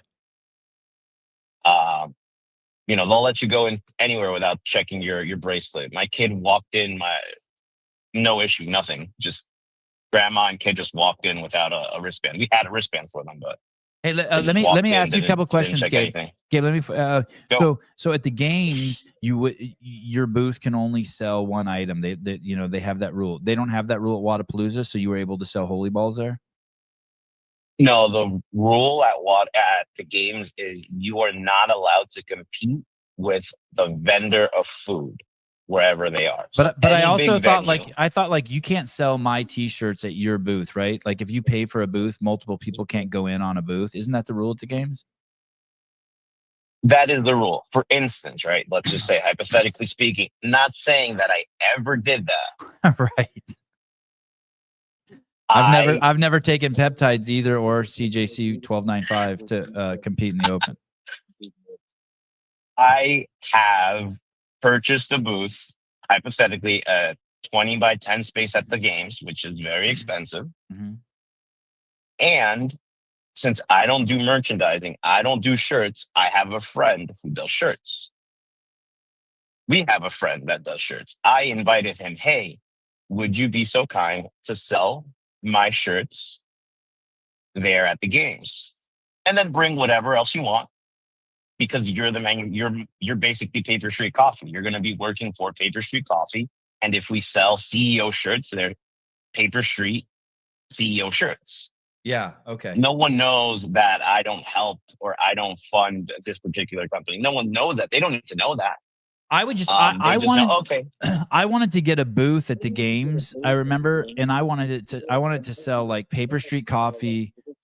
Oh, I got an echo. Paper Street Coffee, Matuthian, peptides. Like I wanted it to sell like all the things that like my sponsors do to support me. And I remember it was like, hey, you can't do that or some shit. And I was like, well, maybe if they were all products, maybe if they all said the Sevon podcast on it, if it was like a Sevon podcast blend of coffee, I wonder if I could, there's some loophole. It would just be cool to have my own booth for grifting all my shit, all my, is that a word, grifting? It is the word. And I mean, you could do it. Here's the thing. You asked for forgiveness. You never asked for permission. Right. And like in the grand scheme of things, when the events are going off, no one's going to come and say, oh, you aren't doing, you're doing what you're not supposed to be doing. It's something as easy as like, yeah, no, so, okay, I'm going to sell Matuthian. Let's say hypothetically, I'm not allowed to sell Matuthian. I'll just go to them like, yeah, but I own a part of the brand. Like I'm going to sell it. And what are they going to do? Go check legal documents to make sure that I own a piece of Matuthian? Oh yeah, I like so that. White lie. Selling peptides at the games would be hilarious. I want to do it. I tried talking to Sarah about doing IVs there at Wadapalooza. God, that would be awesome, wouldn't it? You 1000%. It becomes a little iffy because athletes are not allowed to take like rehydration IVs. So then it becomes one of those sticky situations, but just regular people. Just imagine you're there all day and you just need a rehydration IV. You're just there spectating from morning to night. Just go and pay $150 and get IV. I've gone to competitions where they have had those, and I get IVs. That's interesting, that rehydration IV thing. I wonder if you could be like, hey, I'm getting an IV for, vitamin C or whatever the hell you're doing. And then you just happen to also, if that's a loophole for a rehydration IV, you just happen to get rehydrated. I'm not quite sure. What do they use now? Drug-free. They use drug-free sport, right? I think it's one of those drug-free sports policies that none of that, unless they strictly give you permission to do something like that.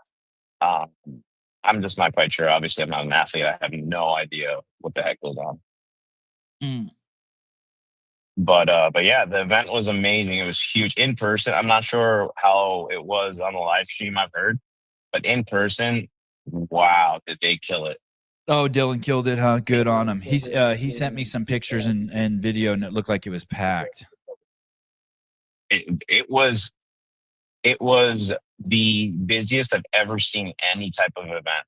And the weather was absolute garbage, right? Ever seen. Depends who you ask. For coffee, it was not absolute garbage. For me, that's good. Depends who you ask, man. I thrive. You throw me in an environment, and I'm gonna thrive. Just it was crazy how much support we received, and I'll thank you, and I thank everyone in the chat, even the people I don't like. I appreciate everything you guys do, even if it's talk crap about Paper Street Coffee, because you're getting the name out there. You guys have killed it, and all I can do is I can try my best to meet your expectations of what we do here. Also, with that being said, I forgot you played the fucking thing. Cans are back, should be back on the website any second.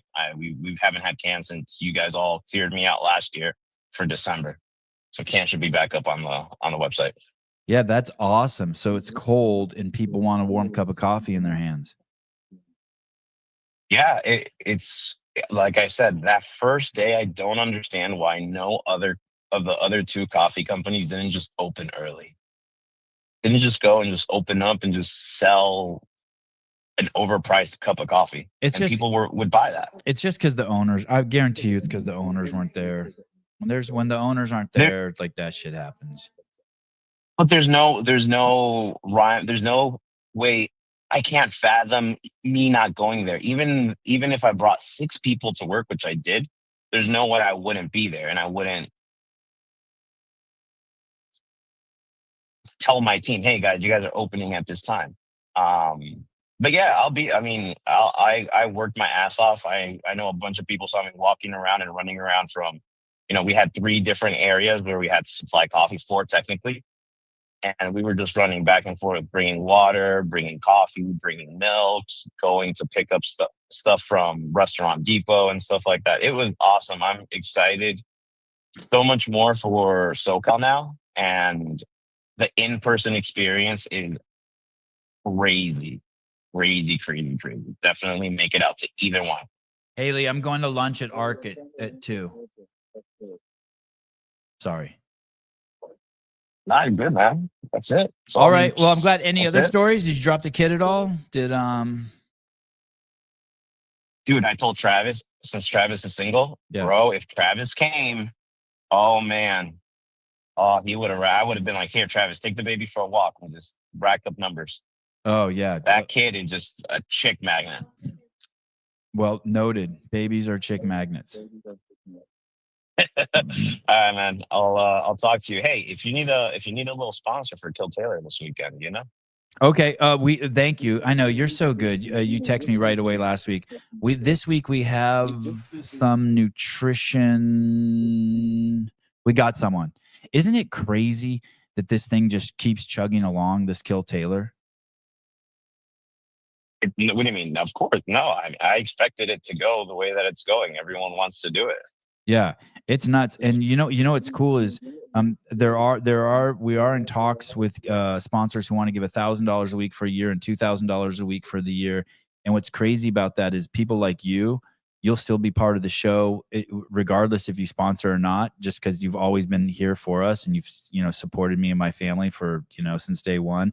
But it's just crazy. I think the show, if we get $2,000 a week, is going to be nuts. And it looks like Taylor's cracked the code on how not to be beat. I mean, knock on wood. What, just program shit that Colton can't do? Yeah, exactly. For the 48-inch box. Sevi, can the same person win Kill Taylor twice, or once you win, that's the only chance you get? Dude. Oh, what do you mean? I don't understand the question, but fucking Colton's won like 5 times. You can win as many times as you want. But we'll start programming around. We'll start programming around your ass. No. Listen to this, Andrew Hiller. No, Taylor has not cracked that code. Damn. I got some other things I need to speak to you, but off air about. All right, bitchin'. Rubbed me the wrong way there. All right, I'll give in Miami. Okay, good. I'd love to hear that. I love getting rubbed the wrong way. All right, guys. I appreciate you. All right, I'll talk to you later. Thank you for calling, Gabe. Bye. Gabe, Paper Street Coffee. Paying the bills at my house, 1 cup of coffee at a time. That's nice. All right. Ask Gabe about how much he loved his neighbors at Wadapalooza. Oh. Did he have some douches next to him? That sucks if you don't get along with the booth next to you. It's Kevin Walters. Ken Walters. It's great because Taylor's dedicated to never miss. He's done it at Greg's on his honeymoon in Italy while in Airbnb in semis in Tennessee. Yeah, it's awesome, isn't it? Someone play the Rolf video, please.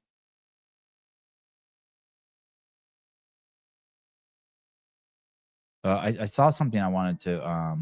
What is this? I have a feeling this is really going to piss me off. What I'm about to see.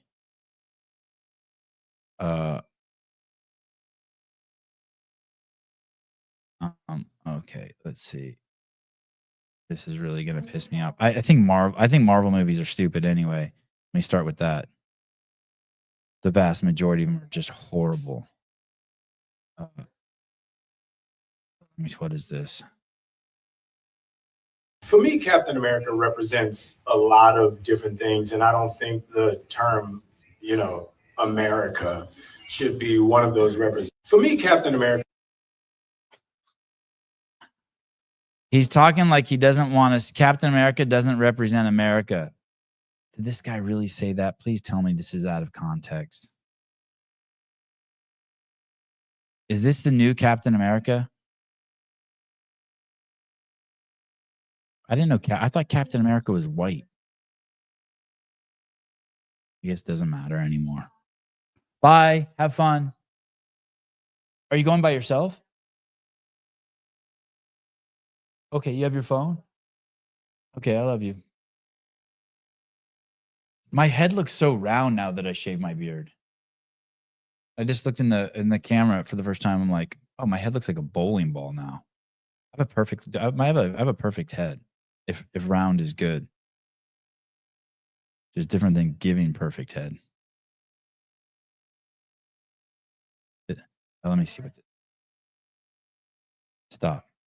For me, Captain America represents a lot of different things, and I don't think the term, America should be one of those represent. For me, Captain America. I'm gonna have to Google that. What's that guy's name? What's that guy's name? What the fuck is this guy's name? Who's Captain America? Captain America is not American. That was another thing. Anthony Mackenzie, the actor who plays Captain America, has said that he doesn't think the character should represent the United States. I think he should. Captain America is about a person who's trustworthy, dependable, honor, integrity, and dignity. And represents the United States. It's probably a stupid movie anyway. All right. What do you guys want to do? What games do you want to play? No. Not you guys. You guys want to see Selena Gomez? No, not you.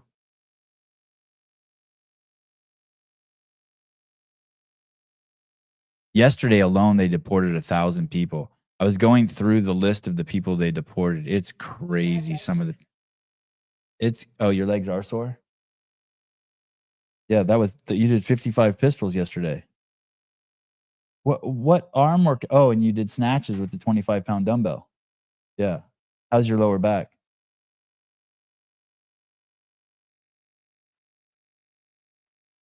Oh, yeah, on your traps. That's from doing this. Yeah, that's good. You're a boss. Good job, dude. It's crazy if you look at the profiles of the people that they've been deporting. It is nuts.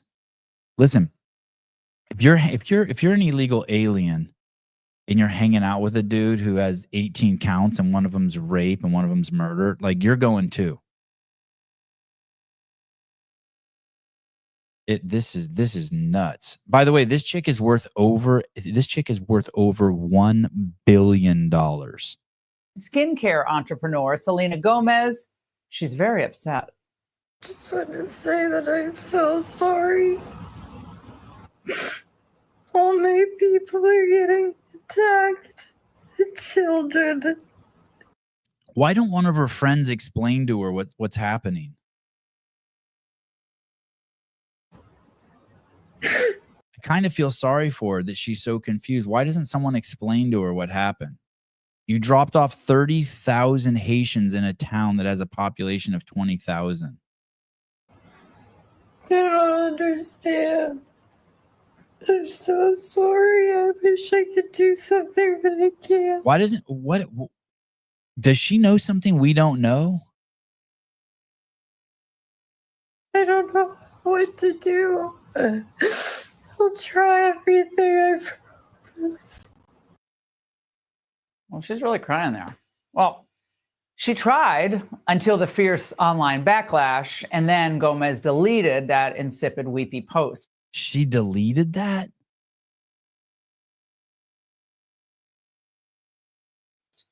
Notice she said, my people are getting attacked. What are my people? Is she an illegal alien committing crimes? Those aren't her people.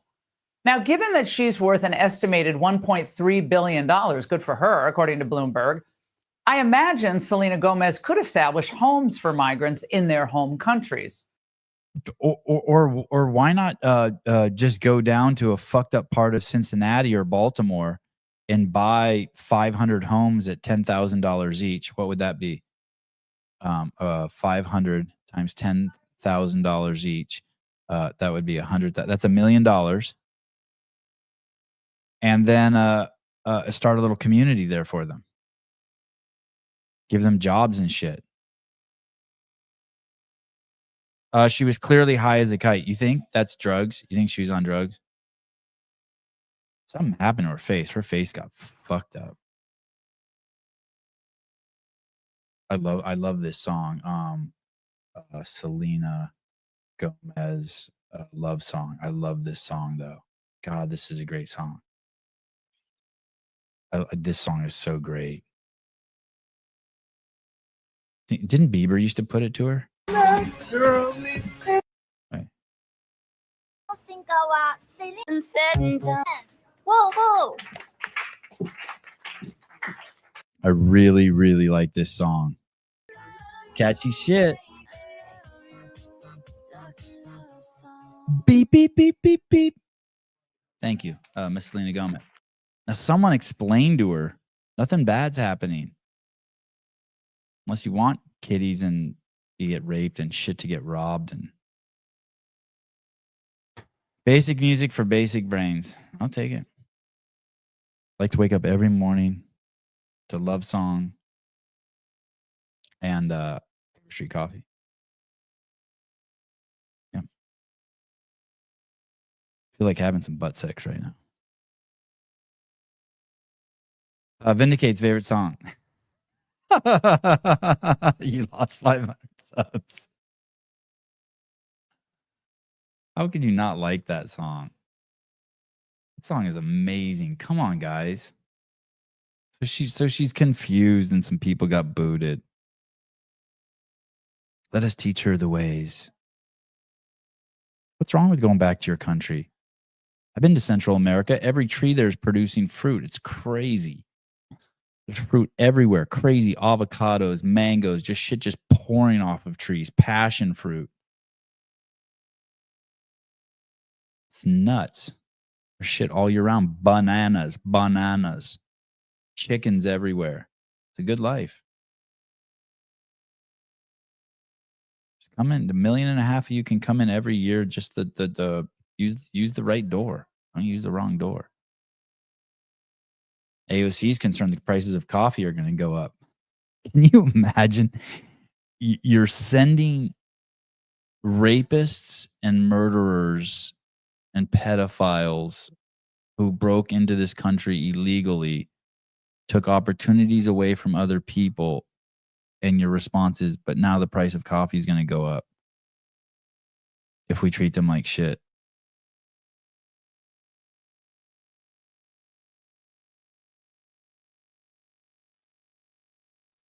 What are you gonna do? All right, Selena Gomez. All right, that's her. Hey, listen, this is fair and balanced news here. So she's a little sad because she's confused about what's happening, and you know. But on the other hand, she makes great music, and she's a billionaire. And Bieber used to put it to her, the D to her. Patty Lang, you're up. Endured the worst. I've talked to a lot of J6ers, and I don't think anyone's had to go through what you've gone through. You've been transferred to about 30 to 40 different prisons. Transferred to 40 different prisons, Patty. All around the country, supposed to keep you within a certain radius from your home. They violated that. That was President Trump's first term policy that he was able to push through. There was also solitary. This chick's boobs. There's no way these boobs are real. Who is this? I'm going to Google her. Enrica Torrio. Let me see what's going on here. Hold on. Let's take a break here. Hold on. Let's see what the fuck's going on with this chick. Enrique Tarrio. Oh no, that's the American convicted of seditionist and far right activist from 2018 to 2012. Oh, that's his name.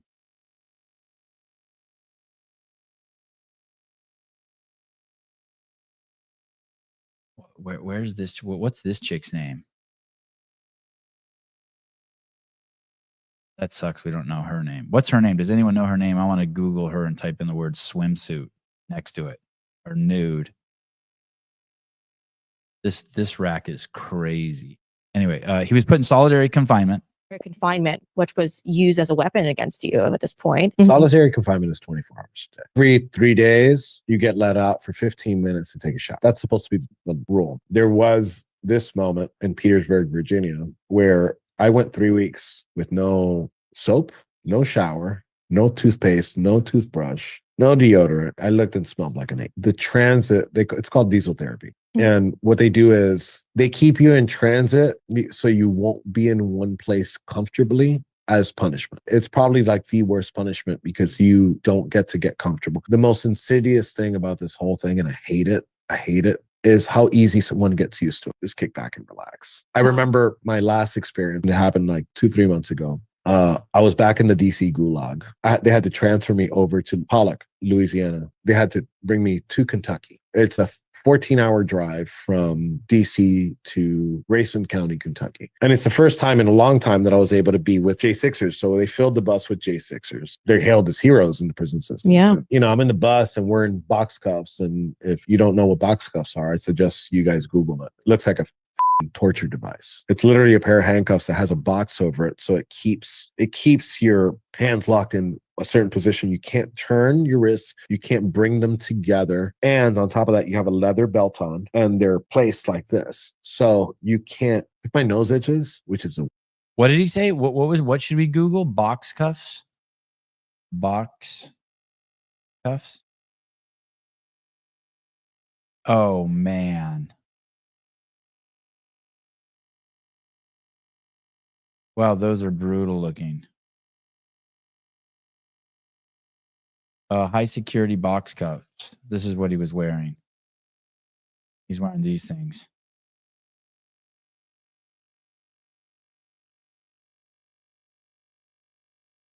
God, can you imagine someone whoever invented those got so rich?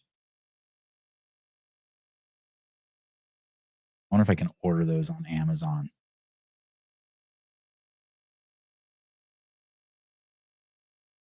High security transport. I hope they put those on the dudes who are hope they put those on the dudes who are on the C-17s flying out of the country.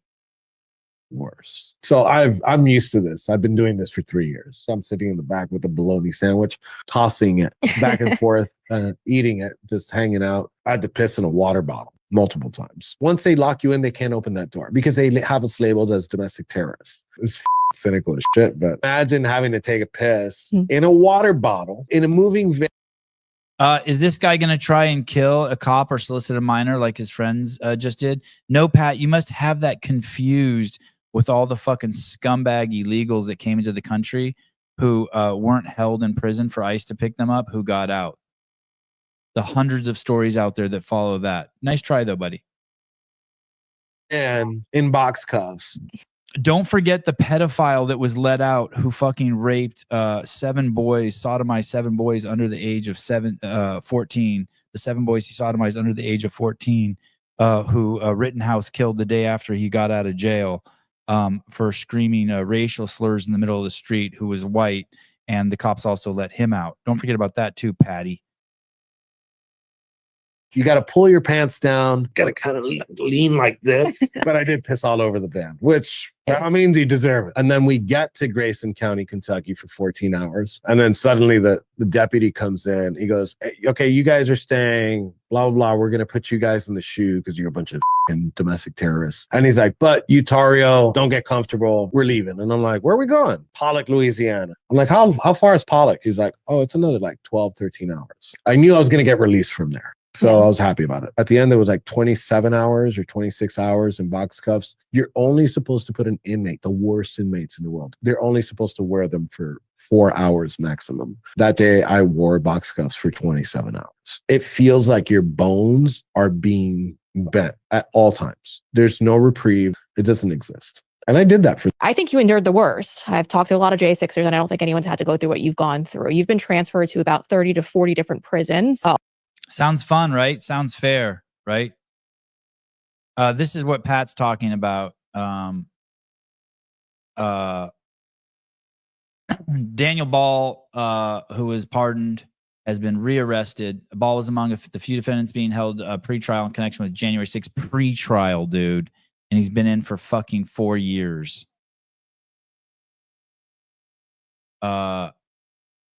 Because he had an arrest warrant on a separate indictment by federal prosecutors last summer, charged him with unlawfully possessing a gun as a felon.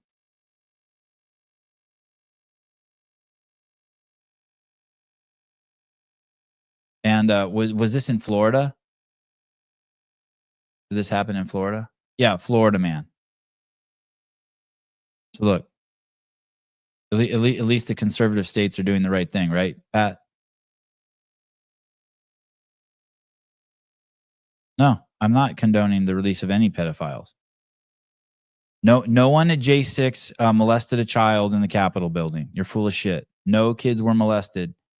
No kids were molested. No cops were killed. But Hunter Biden was banging young girls, allegedly. If you believe his laptop, if you believe his own words.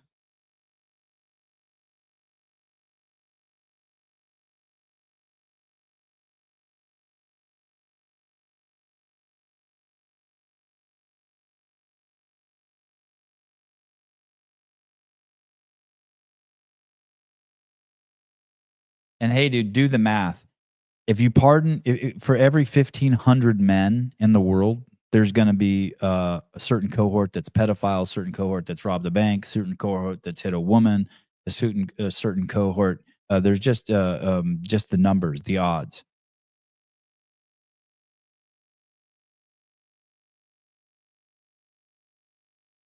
And so, if you're telling me there's one pedo in, let me look that up for you, Patty. What percentage of population is pedophile?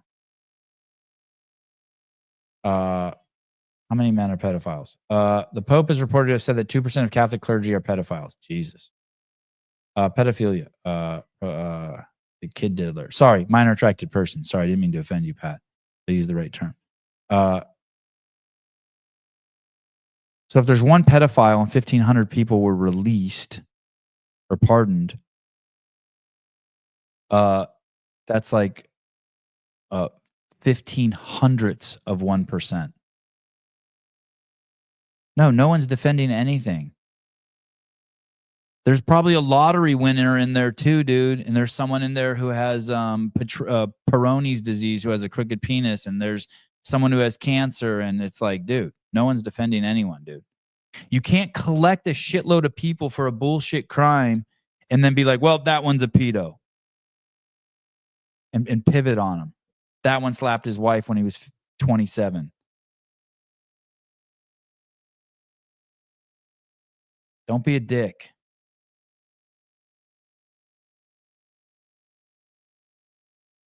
What would Jesus do? You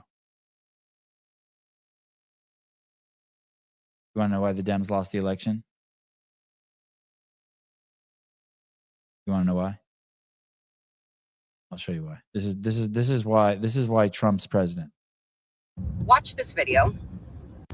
It's completely mind-blowing, and what's even more mind-blowing is the fact that Democrats still don't understand that this is why they lost the election. This type of crazy shit right here. The gender reveal won't happen anytime soon. We did not assign a sex at birth, which means when they were born, they had genitals and we know what they are. We just chose to acknowledge that those genitals don't indicate anything about gender.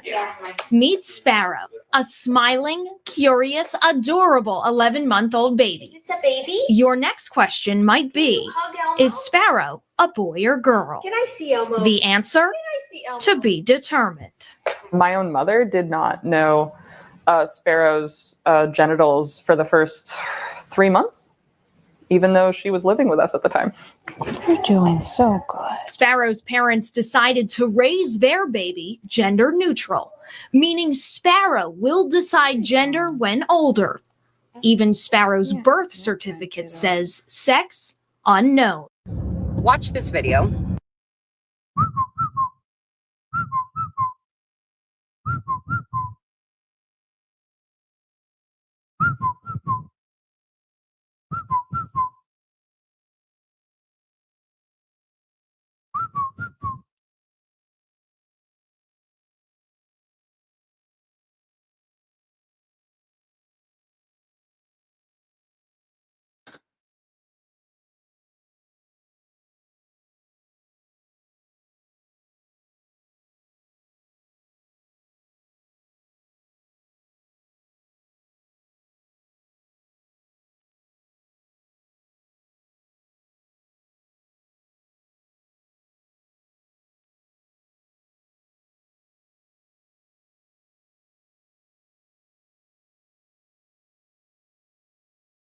Sevi, where are you doing the open? I don't know. That's a good question. I don't know. And you know what? What's crazy? You asked that, Sean. If I start thinking about it, I start stressing about it so fucking hard. I really don't like having any schedule or being told what to do or any time or anything. I hate that shit. It's definitely a weakness of mine. I keep telling myself, like, I don't even have to do it. I'm just going to sign up. That's like where I'm at. I don't have to do it. I do what I want to do. That's the, let's do it together. Oh, that's not a bad idea. That's not a bad idea. You mean like just go, like have a time where I just set up a camera and I do it and we all 3, 2, 1, go, and we all do it. I could even send out like 10 links and have people from the chat do it with me. I think we can only have like 10 people on here simultaneously.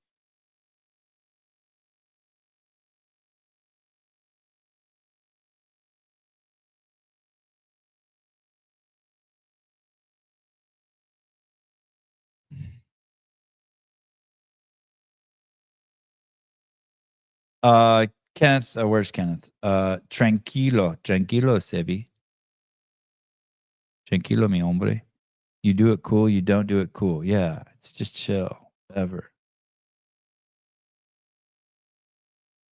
Yeah, we could go live and laugh at you, Sevon. That would be cool. Oh, make it members only. Oh, that's not a bad idea. I'm starting to think the behind the scenes are going to be members only.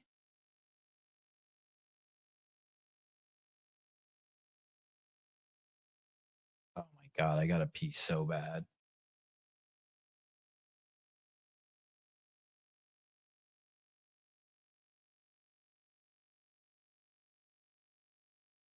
Oh, speaking of pedos.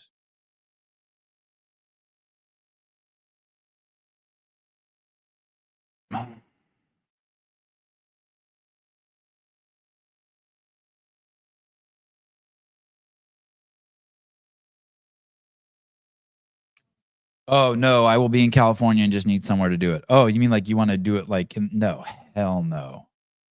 Think of that. I already don't want to be like told what to do or what time to do it or have to organize that or have a schedule. And now I got to coordinate with another person. I'm going to blow my brains out.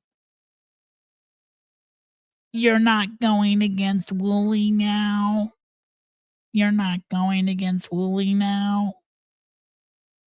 No, I'm going to a wood chipper event where we throw pedos into a wood chipper in the name of Jesus, my Lord and Savior. Beep, beep, beep, beep, beep.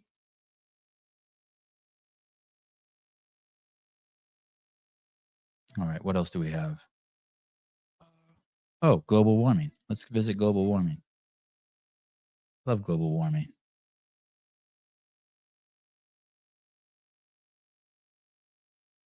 I should go pee while I play this, but I love this video so much. This in polite society, they will say 97% of scientists agree with anthropogenic global warming. No, they don't. Where did this come from? This came from this paper by John Cook et al., 2013. What did they do? They took 12,000 climate papers, of which 66% expressed no opinions, so they threw those out of the window. Of the remainder, 3% rejected global warming completely. Ergo, you might say, 97% of papers with an opinion supported global warming. It sounds like a cat food advert, doesn't it? For those of you old enough to remember that one. But that's not what the paper said. If you dig deeper into this paper, it said 24% of papers supported global warming, only 24%. Now, myself, as a CO2 skeptic, I would be a 24%er because there has been some warming. We don't quite know what is causing it. We don't quite know the magnitude. Nevertheless, there has been some warming, so I would be a 24%er. However, digging deeper into this paper, only 8% implicitly endorsed anthropogenic global warming, that it's all our fault. And only 0.5% of papers explicitly supported the IPCC version of anthropogenic global warming. So it was not 97%, it was 0.5%. That's the true figure. That's the true figure. And the problem here is that all climate scientists are paid to agree with anthropogenic global warming. He who pays the piper calls the tune. If you don't go along with it, you don't get a grant.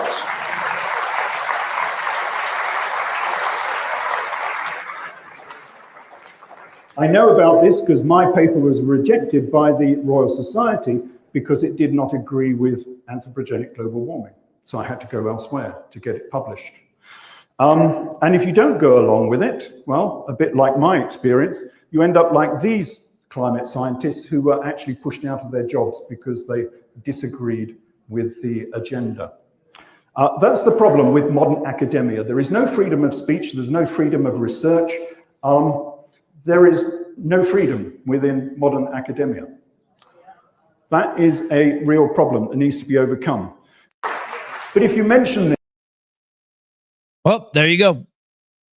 Anthropogenic global warming means that, like you think, it's a warming that's caused by, like, you know, stuff that men do, like raising cows that fart too much or driving school buses that blow out diesel fumes. I'll look up the anthropogenic global warming. I'll look up the exact definition for you. What is anthropogenic global warming? Climate change that's caused by human activities is called anthropogenic. Keep saying progenic. Pogenic climate change. Science believe that the changes we are seeing are caused by human activities such as burning fossil fuels, deforestation, agricultural activities. Wooly even asking should be like Taylor asking Wooly. No offense, Heavy. Take me a second to get that. Oh, I'm offended. All right. Let me just leave you guys with this.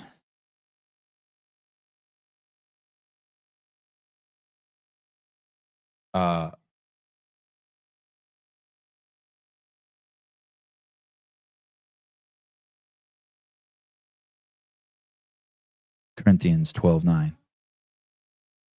My grace is all you need, for my power is the greatest when you are weak. Psalm 73:26. My flesh and my heart may fail, but God is the strength of my heart and my portion forever. I don't know what that means. Nehemiah 8:10.